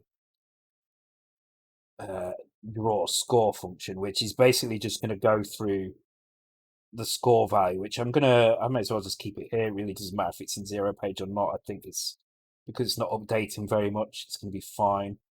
Um, I'm just going to make a note that it's BCD here. So for those who don't know what BCD is something that's kind of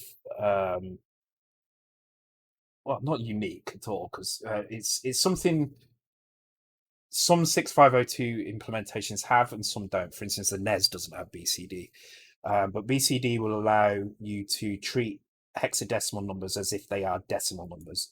So that means if I do 1/8 plus 1/8 in hexadecimal, that's 30.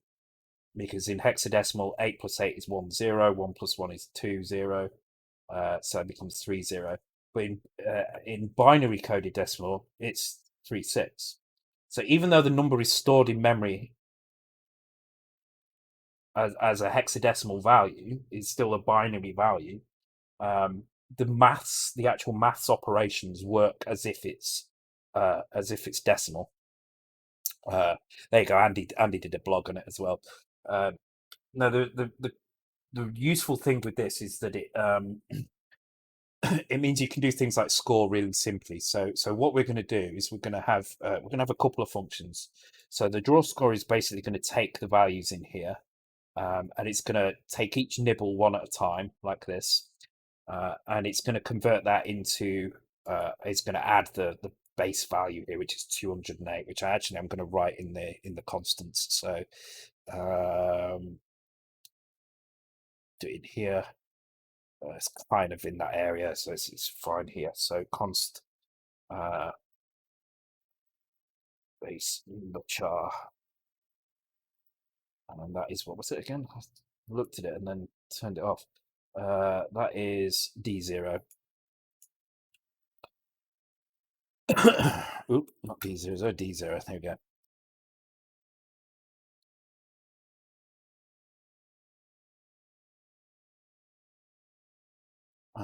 Too busy delivering for Just Eat. So that's what the draw score function is going to do. It's going to go through each one of these 6 bytes and it's going to draw the relevant item on the screen. This we're only ever going to call if we update the score. There's no other reason to call it other than if we update the score.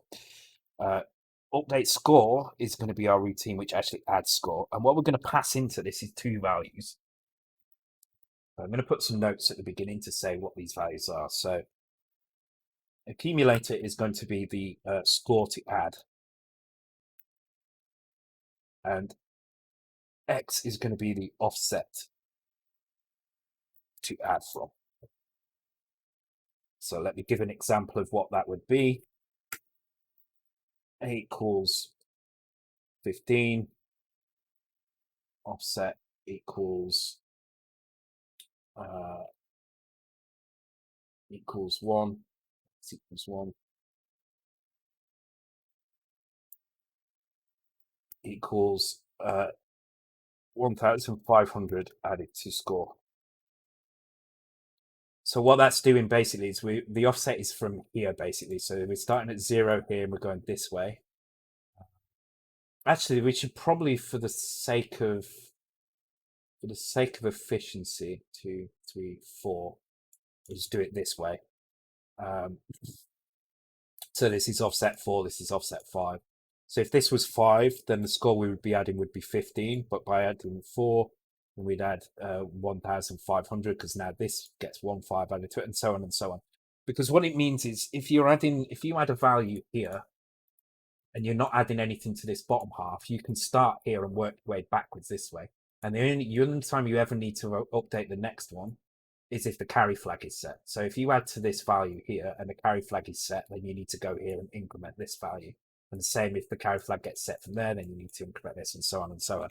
So it should make this quite an easy routine, really. Let's see if we can write it. I'm going to try and do this in 7 minutes before before I have my break, and I can cure these items and give them a quick test. It's tasting really harsh. I don't know if I've broken my coil in this or something, but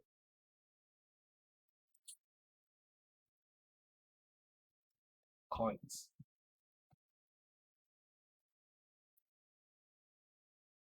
That's there. Apparently so. Okay. So we know our offset is in X. So what we basically need to do is load score, X. Now, before we do this, we have to set the decimal mode, and I'm going to clear the decimal mode at the end. I'm going to write exit here so we know that's our exit point. So as soon as you set this, all the operations that use addition or subtraction will be using this this decimal mode. No, 15 and 4 is not 15,000 because this is the offset into this array. So it's not how many nibbles across it is, it's how many bytes across it is. It's not how many zeros are on the end. It's literally which point in this table do we add the 15 to. So by adding an offset, sending 15 and 4, what we're doing is we're saying, okay, go 1, 2, 3, 4, add 15 to this one and carry all the values back this way. You can actually kind of make this a little bit trickier for a cracker to figure out what's going on, although they would suss it out pretty quickly anyway. You could reverse the order of these as well, so it just looked a bit. You wouldn't be able to see the score as a plain string in memory. It would be switched around in pairs, but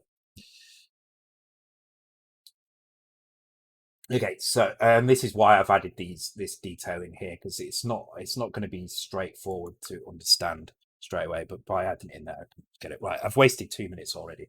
Okay, So we're going to load the score value here. Actually, not going to load the value with score. What I'm going to do is I'm going to clear the carry bit because we've already got the score here. I'm going to add it to that value, and then I'm going to store it.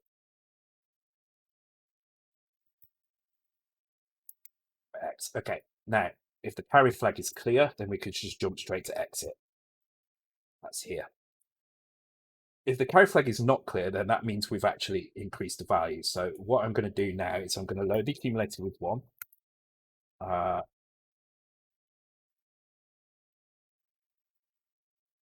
Oops.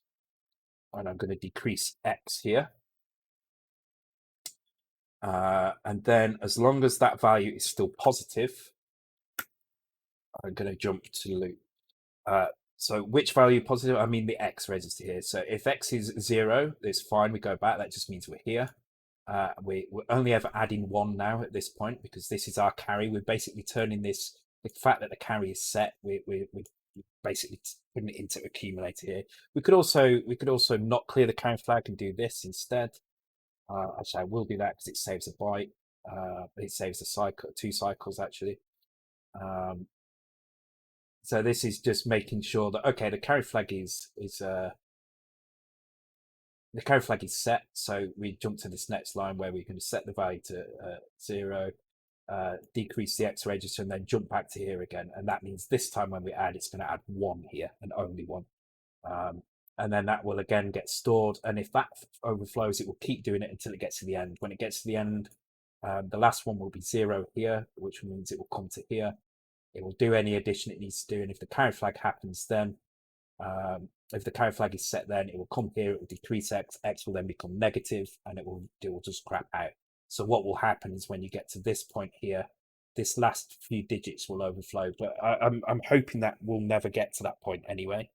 If it does get to that point, what we could technically do here is put some code in here. Score has overflowed all 12 digits. I don't know if it's possible to get that higher score, but if it is, we could have something which just sets them all to 9s in here. So it caps out at 99999 all the way. But that's it. That's all we need to do to add the score to the value. Quite simple. You're just going to have to trust me that it works until I come back from a little break. I'm going to take a quick break now. When I come back, we'll add the draw score in here, and we'll do some tests. So I think what we'll do is we'll just do just straight away in here. We'll just do update score, draw score, and see that the score value is updating with a few values that we put in there.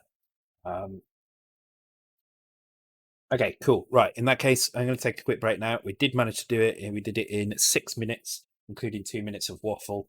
So that's pretty good. But you can see it's really simple compared to the other score routines that we've used and other stuff. This is really, really simple. So it is a good thing to do, but I tend not to use it. I don't know why I don't use it. It's just a habit, I guess. Just remember, you need to set and clear your decimal flag. You need to set it before you do all of this, and you need to clear it before you exit out. But otherwise, it's just treated like any other addition with carries and stuff like that. It's doing it in base 10 rather than base 16. Okay, I shall be back in 5 minutes, guys. And this time I will press the right button and give you the proper quiz break. So be right back.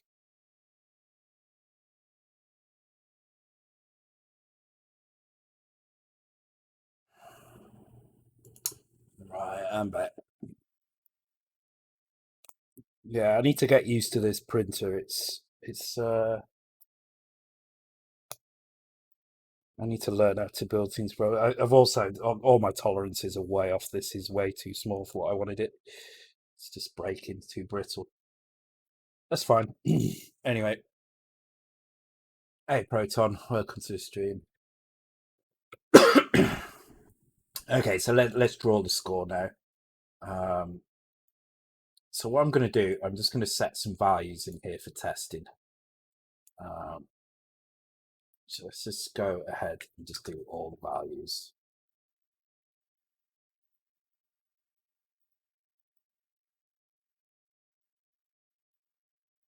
Right, so there we go. And to draw the score, we need to draw somewhere into screen RAM. I can't remember the exact position. I can figure it out once we can adjust it anyway. So we're going to have two counters here. We're going to have one which is going to go through the score and one which is going to go through screen RAM. So let's start X at 0 and start Y at 0.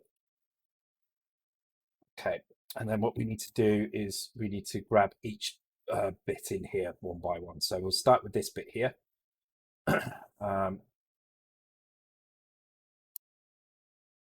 So we're going to load score. Let's use Y as our BCD thing. So what the hell? I hurt my finger trying to grab something. Damn it. Okay, and we need to split this into two nibbles. So we want the lower nibble and the upper nibble. I'm just going to grab this twice. So the upper value here, we can just shift this 4 times. That gives us our upper nibble. This is never gonna. Actually, is it ever gonna? Actually, carry flag might be set after all of those, so I have to do it here. And then I want to add base number chart here, and then store that at screen RAM. I'm just gonna.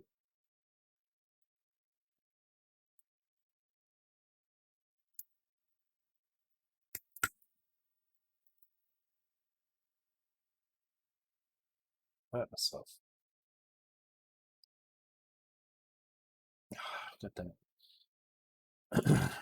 Like so, and then we can increase X, and then we just grab this one.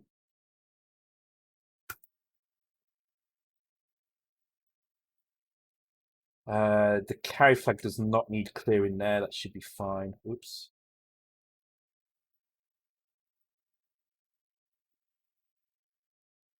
And then increase X again here. And increase Y, compare Y to 06, which is not equal to there. And that should be enough to draw our score. Nice and simple. Oh, God damn it! What have I done? I've hurt my fingers somehow. I think I got something's caught under my nail. That's never good.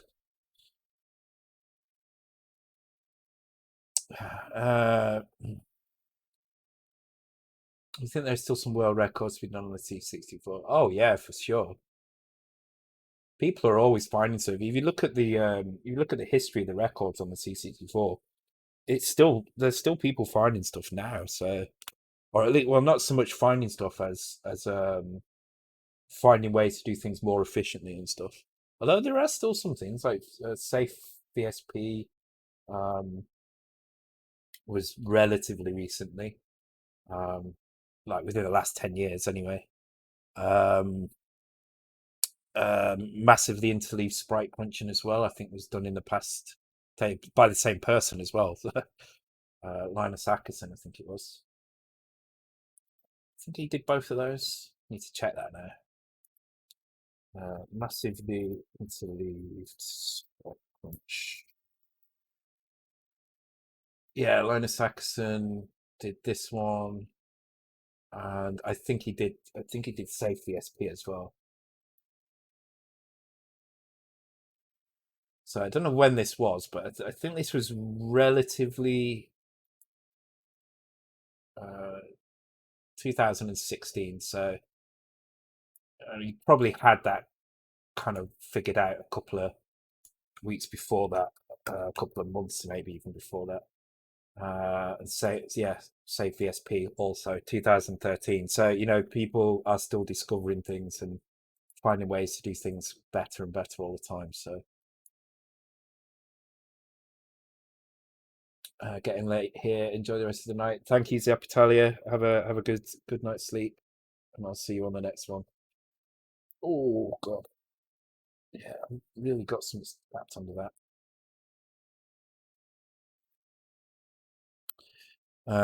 Okay. Okay, so let's give this a try then. If I just do raw score here, hopefully we should see some values being printed across the top. Actually, I can count 1, 2, 3, 4, 5, 6, 7. Is that 3 or is it 2? Oh, 2, okay. 6, 8. Wait, hang on, that's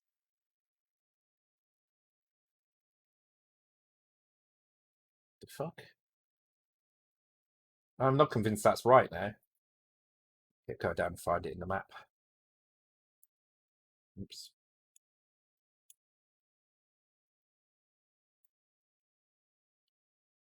Oh, no, it was. Okay. There's 3 there.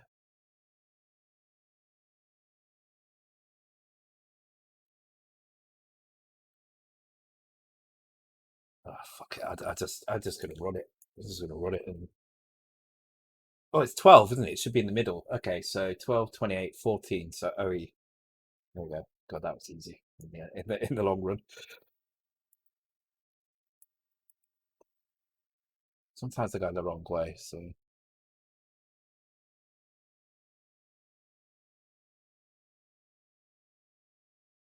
what I find really interesting about the C64 is because it's emulated at the transistor level, that means that you can still discover things in the emulator that have never been discovered before, which is kind of cool. It kind of blows my mind that that's how you can kind of discover these things. Okay, and there you go. The score looks correct up here. So let's try adding some values to this. So let's try adding. Let's just start by adding 100 and see if that works, and then we'll try some other values as well. So we won't do draw score. We'll do add score and date score. And we want to add 100. So we're going to 01 and the offset is 4 here. So that's going to add 100.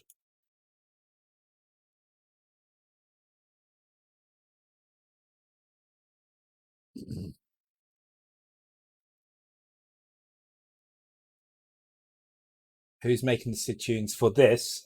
Jason Page is doing the SID for this. I've heard an early work in progress where it sounds amazing, so looking forward to it.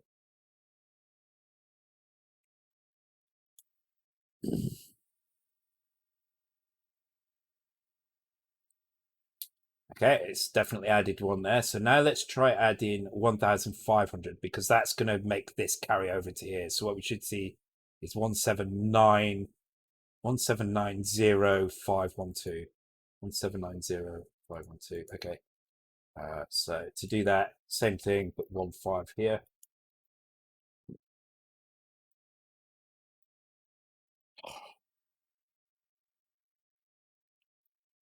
This is the one thing about 3D printing is you do tend to end up with loads of little fucking shrapnel pieces of plastic around and scratch yourself on stuff.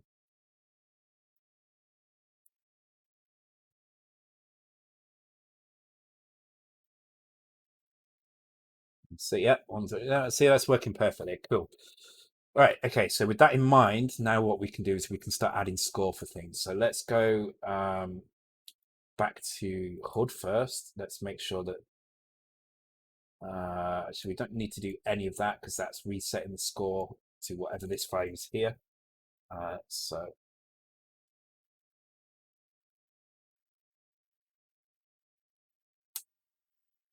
I don't need to do that. And then in here, what we need to do is based on the values that we pass into here.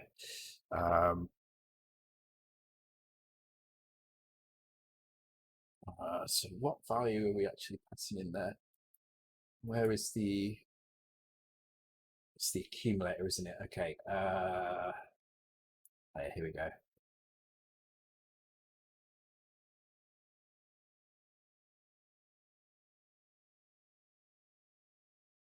Yes, so the accumulator has the value that we need.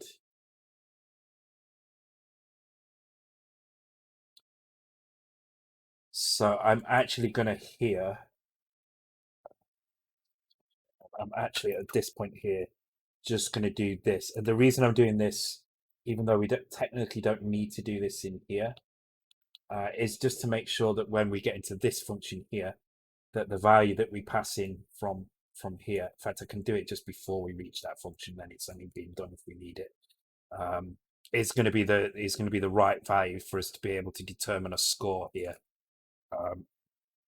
So what I'm going to do is I'm going to do the scoring here. So this is going to be HUD.update score. And the way this is going to work is we're going to have the value here and the offset here, which I'm going to set for now to just 100. But if we want to change this, we can do it by using self-mod as well. So I'm going to do SM score, SM offset. And I'm actually going to write the code for this up here now. So the accumulator at this point contains our value from here. So if it's pick up item, yeah. So if it is if it's equal to 0, yes. If that one's turned on, so it'd be that. Sorry. So this is going to contain 1, 2, or 3 for our items. Okay.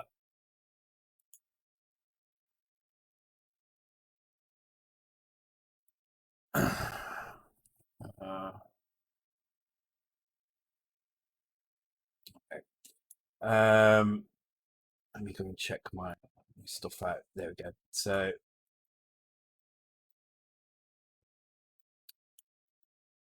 if it's that one, if it's 1, it would be 100, and that's fine. If it's more than 1, so if it's 2 or 3, so we can do this here like this. If it's less than that, just continue. Otherwise, if it's more than that, we change. So star pickup. And so we can change the value. So what I'm going to do is I'm going to change the value to, I'm going to do 500, for instance. I'm going to store that SM score +1. Actually, I'll do 5,000 so I can demonstrate that both of these work as well. So actually, this would be 50,000. Yeah. So I'm going to change this SM score +1, SM offset +1.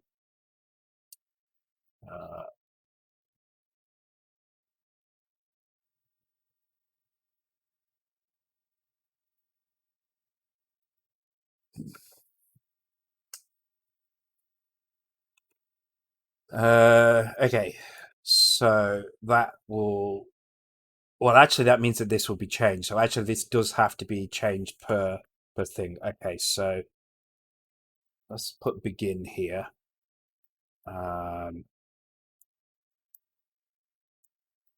Let's just do that. It's fine.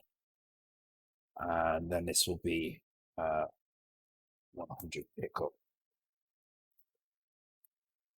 And so we just copy that, put that in here,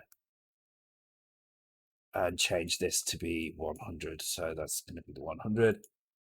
And there we go. So hopefully now we should be able to gain points by moving around. So the stars are going to give us the most. They're going to give us 50,000.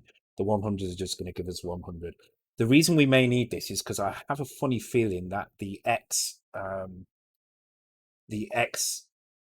is like a score multiplier. So you'll see in the top corner. So I think what happens is when you pick these stars up, they give you a score multiplier. But I'm going to leave this scoring in here just in case we need it. It may be that we don't, but I just want to kind of put that in so I remember how it works if when I come back to it, when I actually go through the scoring and stuff. So,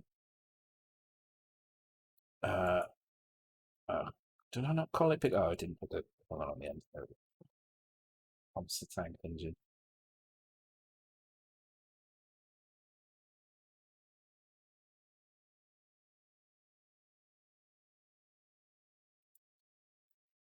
Okay.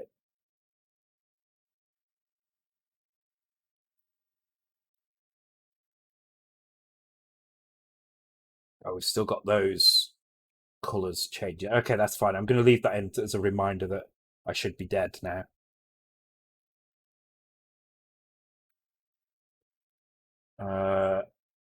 It did not add score though then. Oh, because I didn't draw it. We need to make sure we draw whenever we update as well. So in here, very last thing we can do, sorry, not in here. And notice as well how we don't need to use BCD in the draw score because we're just using nibbles. So the nibbles are always going to be from 0 to 9. And we're just adding that value to our base number chart. So we don't actually need BCD here at all. But it's just worth pointing that out. Okay, let's give that a go.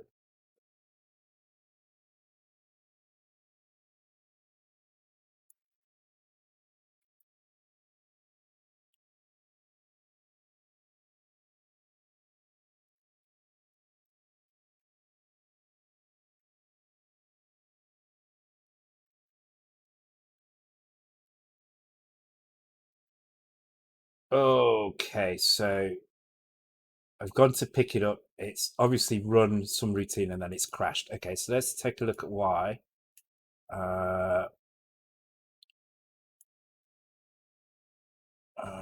What's the item size? So let's have a look. SM offset, a score +1, SM offset +1. Okay, these values should be fine. Update score should be fine. This can be a jump to update score. No need for it to return back here again. Update score should go in and draw those scores. But oh no, it's fine. The restore X is here as well. Okay.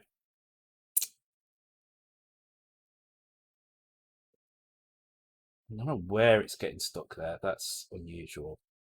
So let's have a think about this. Okay, so we come in here. We pick a star up, so these values get set. So 0, 5, 0, 3. I don't know why I've done that like that, but there we go.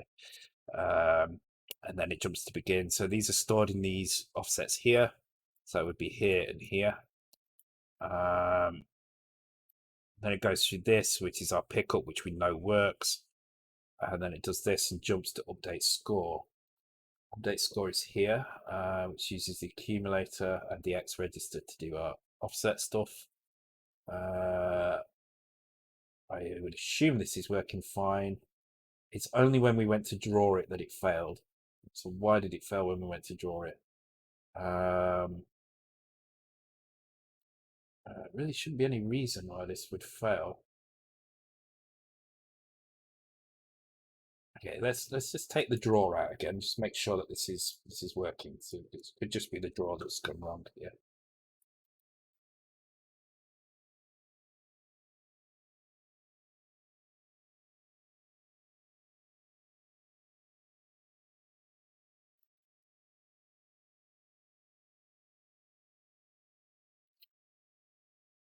It's actually still running. Okay, good.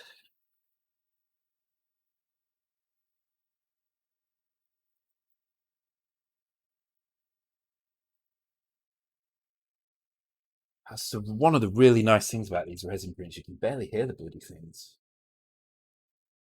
Okay, so yeah, I can collect absolutely fine, but the update score routine, the draw score routine is failing for some reason.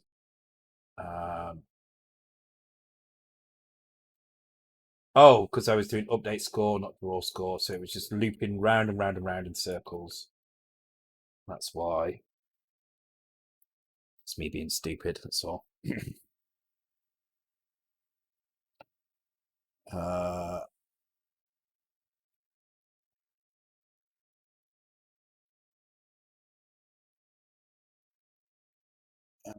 201. Oh yeah, the one file. That's the one. The intro free thing. Yeah, it's great. I downloaded that. It's about 500 games in it, but it's all the good games. It's a good library. It's gone into my emulator folder anyway for future use. We're all waiting on Hayes to make his own new database website.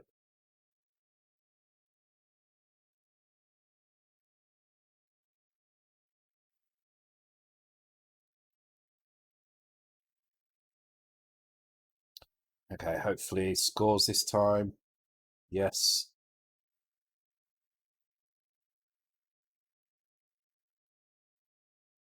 Again, there might be scores for shooting mines. I don't know. So there we go, 30,000, and I should get 400 for these as well. Awesome. We have scores working. Okay, death routine. Also, we might want to make score go up when we blow things up as well, like kill mines and stuff. I don't know what any of the scoring is like. So I need to go through the game and look at that properly.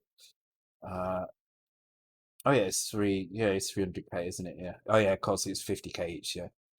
Good night, Gareth. Take care. Hang on, is that right? Yeah, that is right actually, because 2, 3, and I passed 5 in, and 6. Yeah, that's correct. All right, cool. So yeah, the scores are working fine. You can actually earn points now, which is good.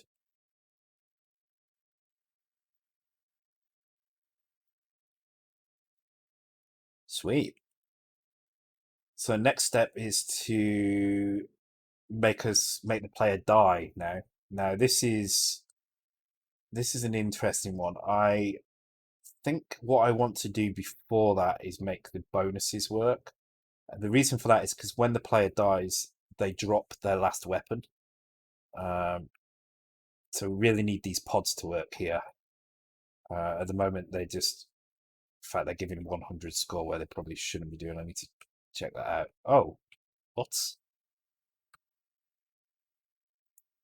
What?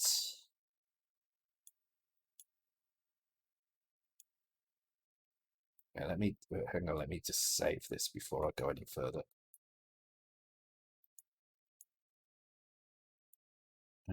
Is it that one? Yeah. And that one.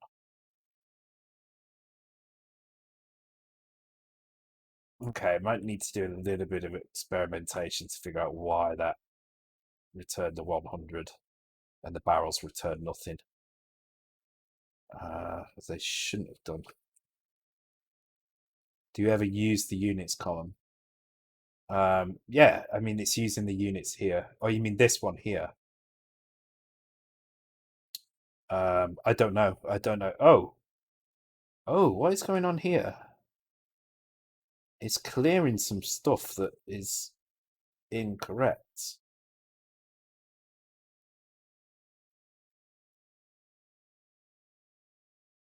So that has removed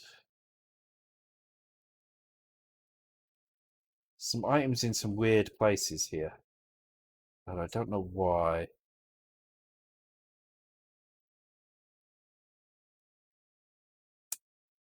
Yeah, floor is broken. Yeah, and this I don't know. I've not looked through. I need to look through all the scoring system for Cecconoid and see what's what. I haven't figured out what any of the scoring is at the moment.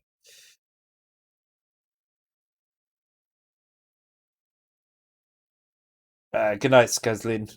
Thanks for all the help as well. Appreciated.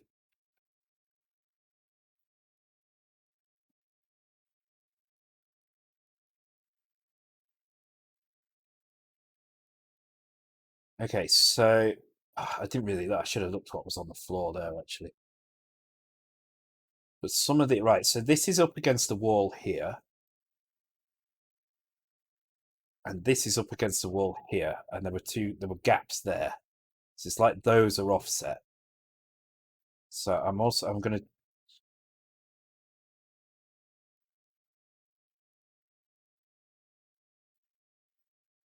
Yeah, these. So there's one against the wall there.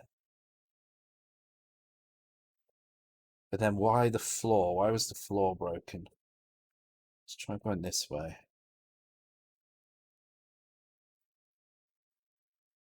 Yeah. So I think there's mines down here as well against the floor. But then why do those? Oh, oh right, okay. That's because they're not being cleared between frames. That's fine. Um, why is it not making a hole here? Okay, there's something not quite right here. So I want to try and find another area where those setups are the same. Yeah, so there's one here, so shoot that one. Go out, come back. Okay, so it seems like it's what?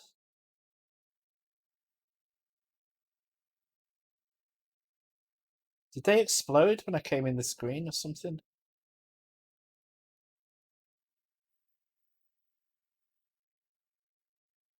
Why they did explode when I came in the screen? Okay. Why all of a sudden are things a bit off? Okay, so what I'm gonna do, I'm just gonna comment out the player pickups. Just gonna comment that out for now. Just want to make sure that nothing we're doing there is breaking something. It could just be that we're breaking something there.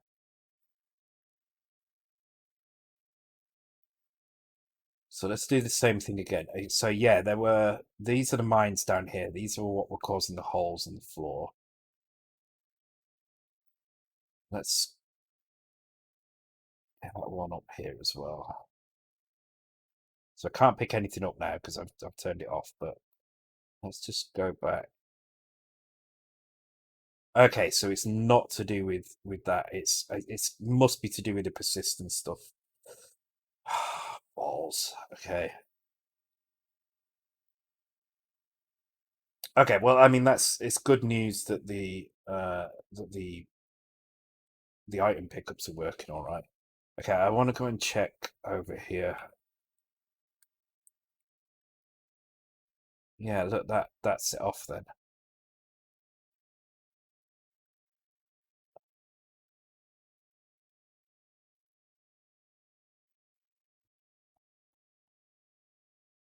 Okay, so there's two problems here. It looks like just one, but I think there's two.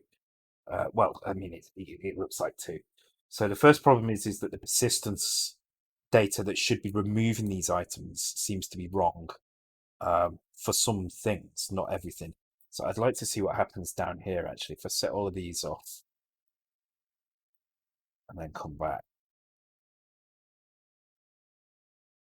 Yeah, so things along the bottom of the screen are leaving holes. Things over to the right-hand side of the screen are also leaving holes. Oh, but then ones didn't. Likewise, there seems to be a proximity problem when you first enter a screen. So there may have to be a small delay, just like a 1 frame delay when you enter a screen. And now these aren't setting off. I can blow them up, but they're not working for proximity for some reason.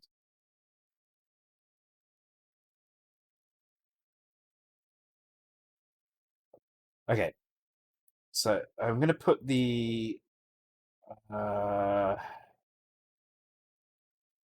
don't know what have I changed to do that though? That's what I don't understand. Let's turn the items off. So let's keep the pickups off. Keep the items off as well. Because this was working. I'm pretty sure this was working. In fact, I went through this. Oh, I didn't go back through the levels though. I just flew through them all. But I never set that mine off in the corner. Uh, yeah, okay.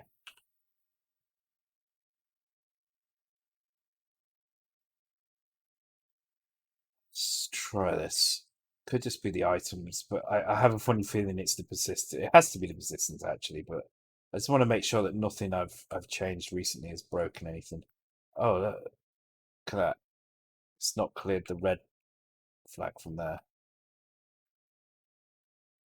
Now it has. Yeah, see, look, it's still taking those chunks out there. Oh, balls, great. Okay, so let's kind of have a look at proximity.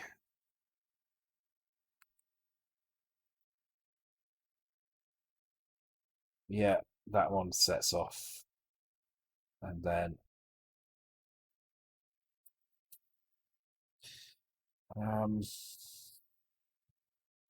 you know what I wanted to? I want to check on the video I posted on Twitter today. Let's. Uh,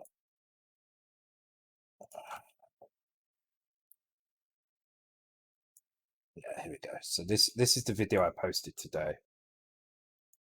So I just want to see if that. Let's just skip it forward a bit.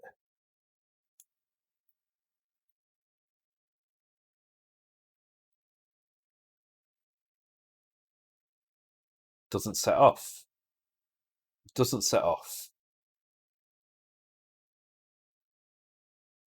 So what have I done today to change that?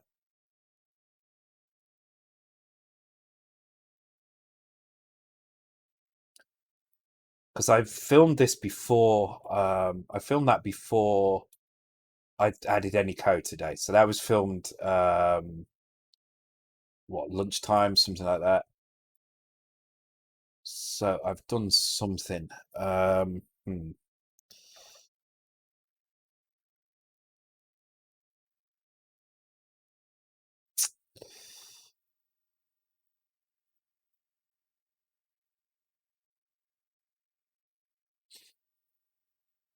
Okay, let's put everything back in the game loop.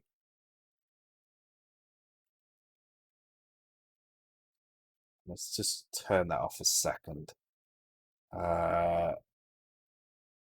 What else have I changed? I haven't changed anything, I don't think. Oh, is this a Kylie Bix?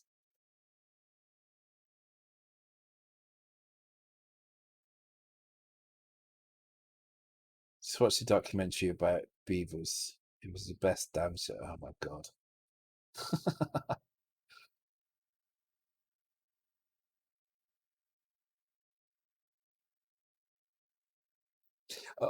Yeah, there is a little bit of lag. So your interface will show you your chat as soon as you type it in. But in reality, it's the server that is the source of truth here as well. So if your chat takes a couple of milliseconds to get to the server, and Hayes takes a couple of milliseconds less, then Hayes will win, and it will appear what you see on the overlay is the correct thing, because that is kind of what everyone else sees. Only you will see yourself ahead. That's the thing, because you're typing it with no lag, so kind of sucks. But I mean, it's not much you can do about that, really. Um, okay. I kind of want to figure this out. I've got 20 minutes left or so. I really do want to figure this out, because that's not a good position to be in. Um, okay. Just trying to think, what have I actually changed? I don't think I've changed very much. I'm going to check on Source. And have a look at exactly what I've changed in the files. Uh, so change the chars. I wouldn't have thought that would cause a problem. I can I? Yeah, I can discard the chains and bring those back. Well, I don't think I need to. HUD file I've changed. Okay, cart file debug. I've just typed the number 8 in there for some reason, so let's discard that. Don't need that change. That's the wrong change. Game loop, we just added the pickups. HUD, we just added some new scoring stuff in there. Player, has a pickup routine, which if I don't call doesn't cause a problem. Decals have changed slightly. Items has just got new pickup. There's really nothing else that has changed. Yeah, I'm gonna try switching the chars back. Um, yeah, I got you. Uh, hey, Sean. I gave him mod because he was being unfairly timed out. So I made the ground even.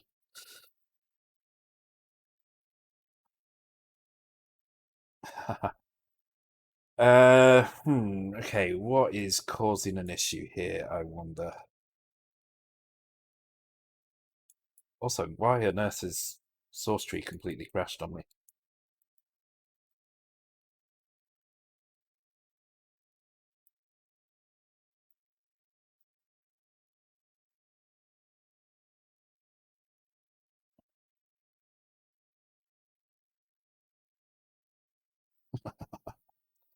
What is going on? Why would the blank space cause an issue? It shouldn't cause an issue. Okay, that doesn't work at all. I really need to figure out these prints. I need to figure out how to make sturdy items if they're not sturdy. That's still got it's nearly done though. As a new print, it's really cool. I like it.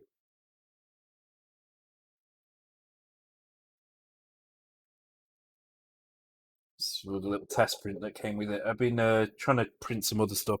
So I printed a mount for my Raspberry Pi to go on a Spectrum. I need to do some updates to it. So, um, all right. I don't know why Source Tree's not opening now. It's not opening here. Oh my god! Look at all the Brave browser instances.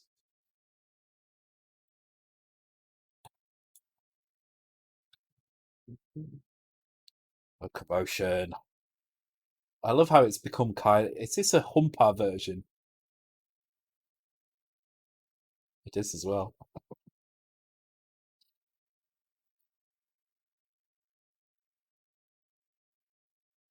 Have I got switches to test it with? No, I haven't.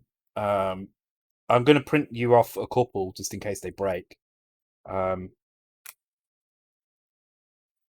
but yeah, I will do it at some point. I need to get used to the printer first, work out which materials are the best because this stuff seems really brittle. Um, this weird polymer resin stuff seems really brittle, but I've got some black and some translucent green coming. So, but I'll print. Just send me the model again when I get round to it. Don't do it now, but send me the model again, and I'll print you a bunch off because yeah, it's liquid. Yeah, I can print you like 10 at a time or something like that. So um, right. Such a huge learning curve to 3D printers. I think the resin ones are better. Um, I mean, certainly. So this thing is basically almost plug and play. You have to calibrate the bed once, but it's really quick to do. Um, and I've managed to print pretty much everything I put through it. I just need to learn kind of how brittle the material is. Um, whereas my big one is an absolute nightmare. It takes loads of calibrations and stuff. Um, oh, this stuff would be pretty good for keycaps. I think this stuff would be pretty good. Um, but I'm not going to do keycaps anyway. Not interested in it at all. All right, let's. I don't know why Source Tree is not opening. Let's try it one more time. There we go. Okay, so I would have to reverse the base chars here. I don't understand why. I haven't changed. I haven't changed the save the project. Base Charles. King. Oh my god, where the hell is it?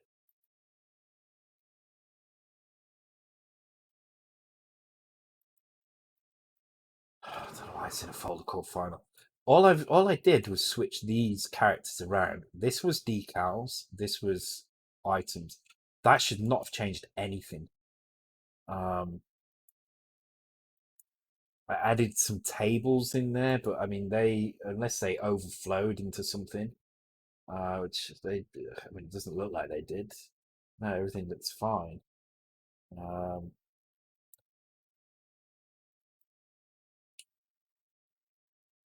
uh, Set hard head. No, I don't need to. I don't need to reset. I'm just trying to work out what it is that's causing the issue. Um, because if I look at this, there's nothing I'm doing in here. Like if I just turn off all these functions, the only thing that it's left with is the change to decals and the change to the items and a new table. That's it. And I've turned the pickups off. If I turn the items off here, it still has the same problem. I wonder if. I wonder if.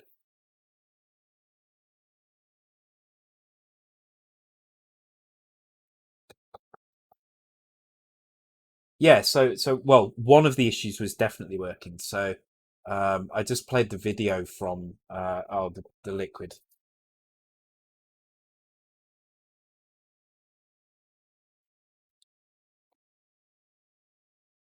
Did you stage another time? No, this video which I ran today. So you'll see when I come on the screen here, this mine over here doesn't explode.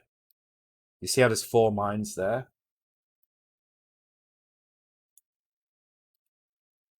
So this was taken lunchtime today, and the only code I've done has been since then. So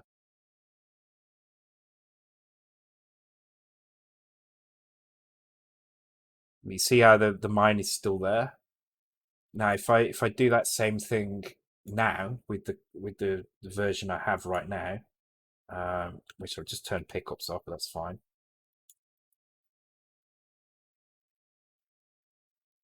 Why is it not running? Yeah.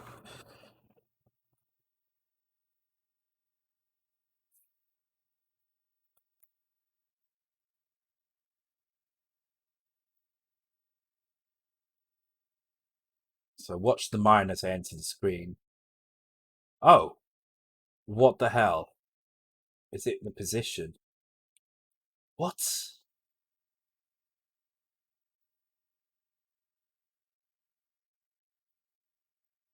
Do I have to trigger another mine or something? Hang on. Oh, it could be something really weird.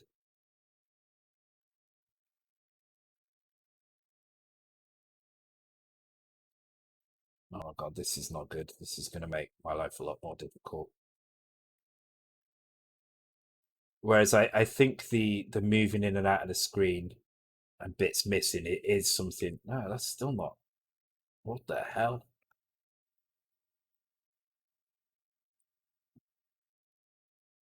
This Turrican. No, it starts with the Turrican.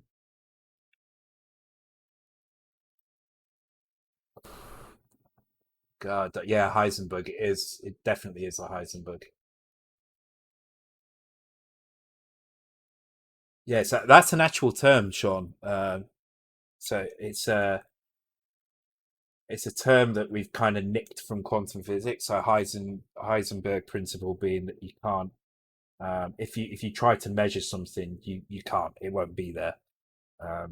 Disappears. Yeah, you can't measure the location of something. And was it location? I can't remember. It's basically you can't make a full measurement of something in quantum physics. Um, but the same. It's for a long time. The term Heisenberg is meant to say, um, if you're looking for a bug, it won't happen. It's when you stop looking, it will happen.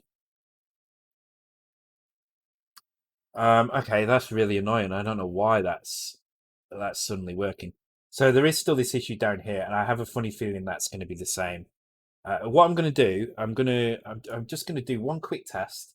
I'm just going to restore the item stuff again, the pickups, um, and just go straight to that screen and see what happens. And then what I'm going to do is I'm going to commit the code for tonight. I'm going to call it a night with the code for there, and then I'm just going to jump back to the previous um, the previous tag or the previous commit, um, and just make sure that the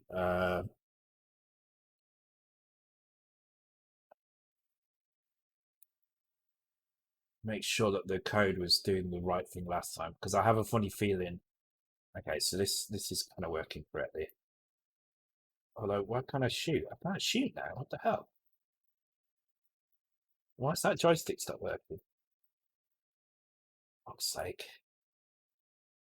Could just be my computer being weird, begging to have the graphics card put in.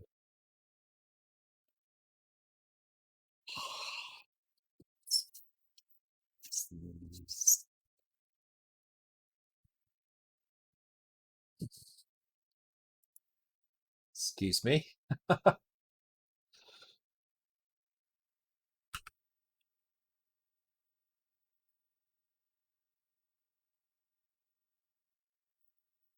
Why does the joystick stop working? What the hell?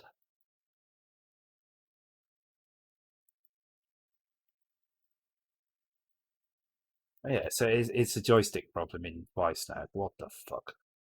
Come on, Vice, sort your shit out.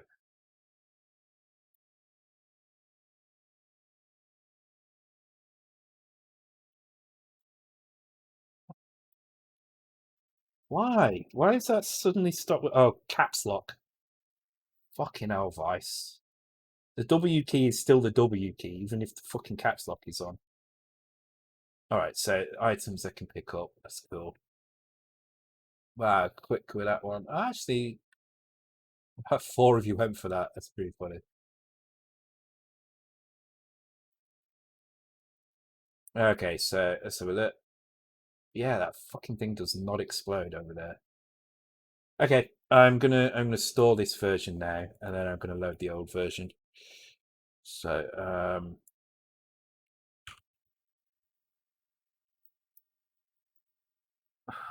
item pickups working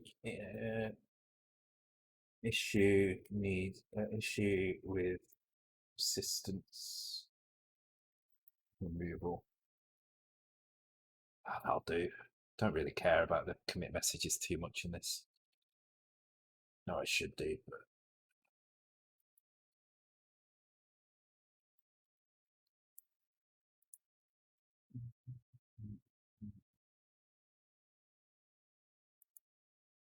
all right. Let's jump back a branch now, a commit now. So let's go to this one. So this was last week's code. Okay, and hopefully it's automatically updated everything. Just need to double check. Yeah, okay, that's fine. So this is the code from last week.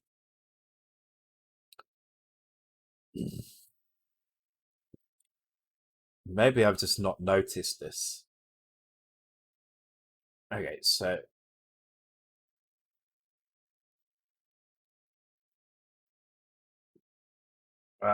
so this was still apparent last week. So what have I done wrong? Okay, well, I mean, in a way that's good, because it means we've got somewhere to kind of look. I'm going to jump back a couple of episodes, see if I can find it. So persist data from chart I pass. It could be this one, because this is the week before. So let's have a look at that. I'm not going to change anything. I'm literally just running the code as it stands. I'm not going to try and oh, hang on though. This is recompiling the asset from shit. This is not I. Oh no, because the Java pass file doesn't change here as well. So what? Fuck off. I'm certainly not typing that in on stream anyway. Uh,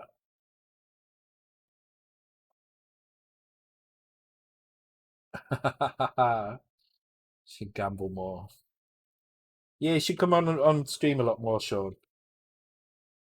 So Sean is going to be doing eventually when he gets set up in his new house.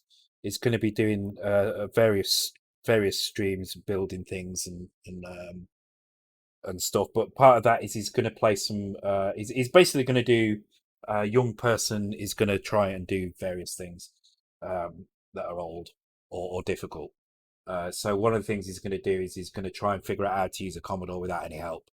So I'm not going to tell him anything. He's just going to unbox it and try and figure out how to do it. So um, and he may play some games as well after that as well. I hope so because he's got quite a lot of stuff. So yeah, I'll be doing some soldering stuff and things. There's one thing you said I need to do, otherwise I might break it. I can't remember what that was now. Uh,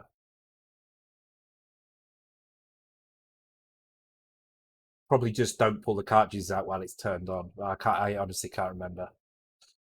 PSU's fine. I updated the PSU in it, so it's yeah, it's got power saver in it. It's got power saver, and I think he's got a modern PSU as well, so he's got like double whammy in it. Uh, no, I cannot remember. Cannot remember for the life of me what it was. Uh, Joysticks when powered on. Oh yeah, plug the joysticks in when it's powered off is one thing, I guess. Um, did I don't think I sent you a manual. I might send you a manual because I think I've got a spare one.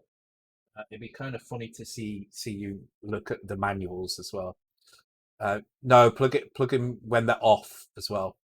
Never plug the joysticks, or never plug in or unplug the joysticks while it's turned on, or only when it's turned off. It's kind of difficult to blow it up, but you can do it. You can kind of destroy things, and it tends to destroy the most expensive part of the computer as well. SID chip. But it'll just destroy your sound chip probably, um, or your CIA chips as well. So, all right, this is a much older version again. So let's try this one. Yeah, this doesn't even seem to even want to run this time. Uh, oh, it's now the make file has changed now. Because this is actually in here now.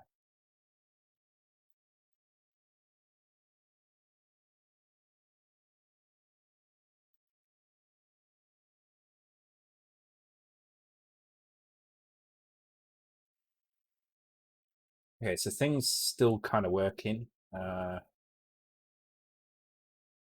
Okay, so something was added after this stream. Okay, that's fine. I know where to look then. So basically, it's something we added in this bit here. Discard that change. So I'm gonna try and fix it before I go to sleep. Let's just have a look. So it's something we changed in this branch here.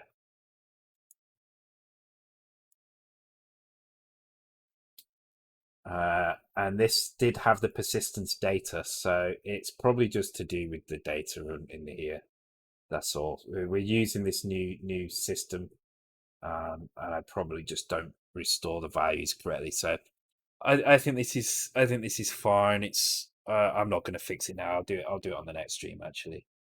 I can't be arsed looking through it right now.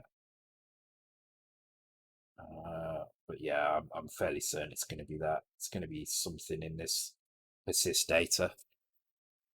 So that's fine. To those large diagonal flying shards which come off the explode destroy your ship. Yeah, any bullets that the enemies shoot at you destroy you with one shot. So you have to be very careful. But yeah, the diagonal ones come off. Yeah. I mean, they don't at the moment, but they will. As Andy says, they in the original version they do. So that means we have to make them do it in ours as well. All right, I'm going to call it a night there then, guys. We go and find someone to raid. Check out the latest one. So at least I know where to begin looking. So on the next stream, that's what I'll do. I'll go through those things. There's not many people on tonight. Hang on, let me refresh that.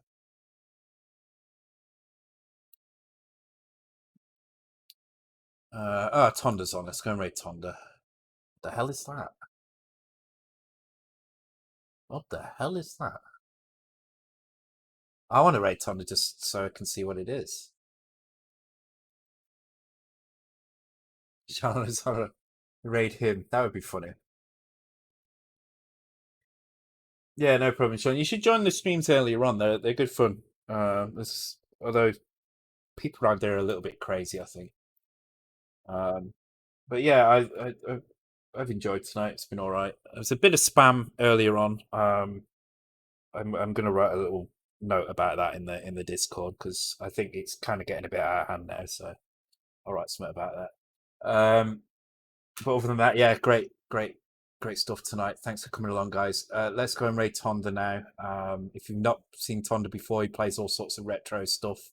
Really good streamer. A good guy as well. Okay, let's go and raid him now. He plays some modern stuff as well. I don't know what he's playing tonight, but we'll find out. Actually look like a picture of a pipe or something, so I'm not sure what it is. All right, take care, guys. I'll see you all on Saturday for wine and more fun. Cheerio.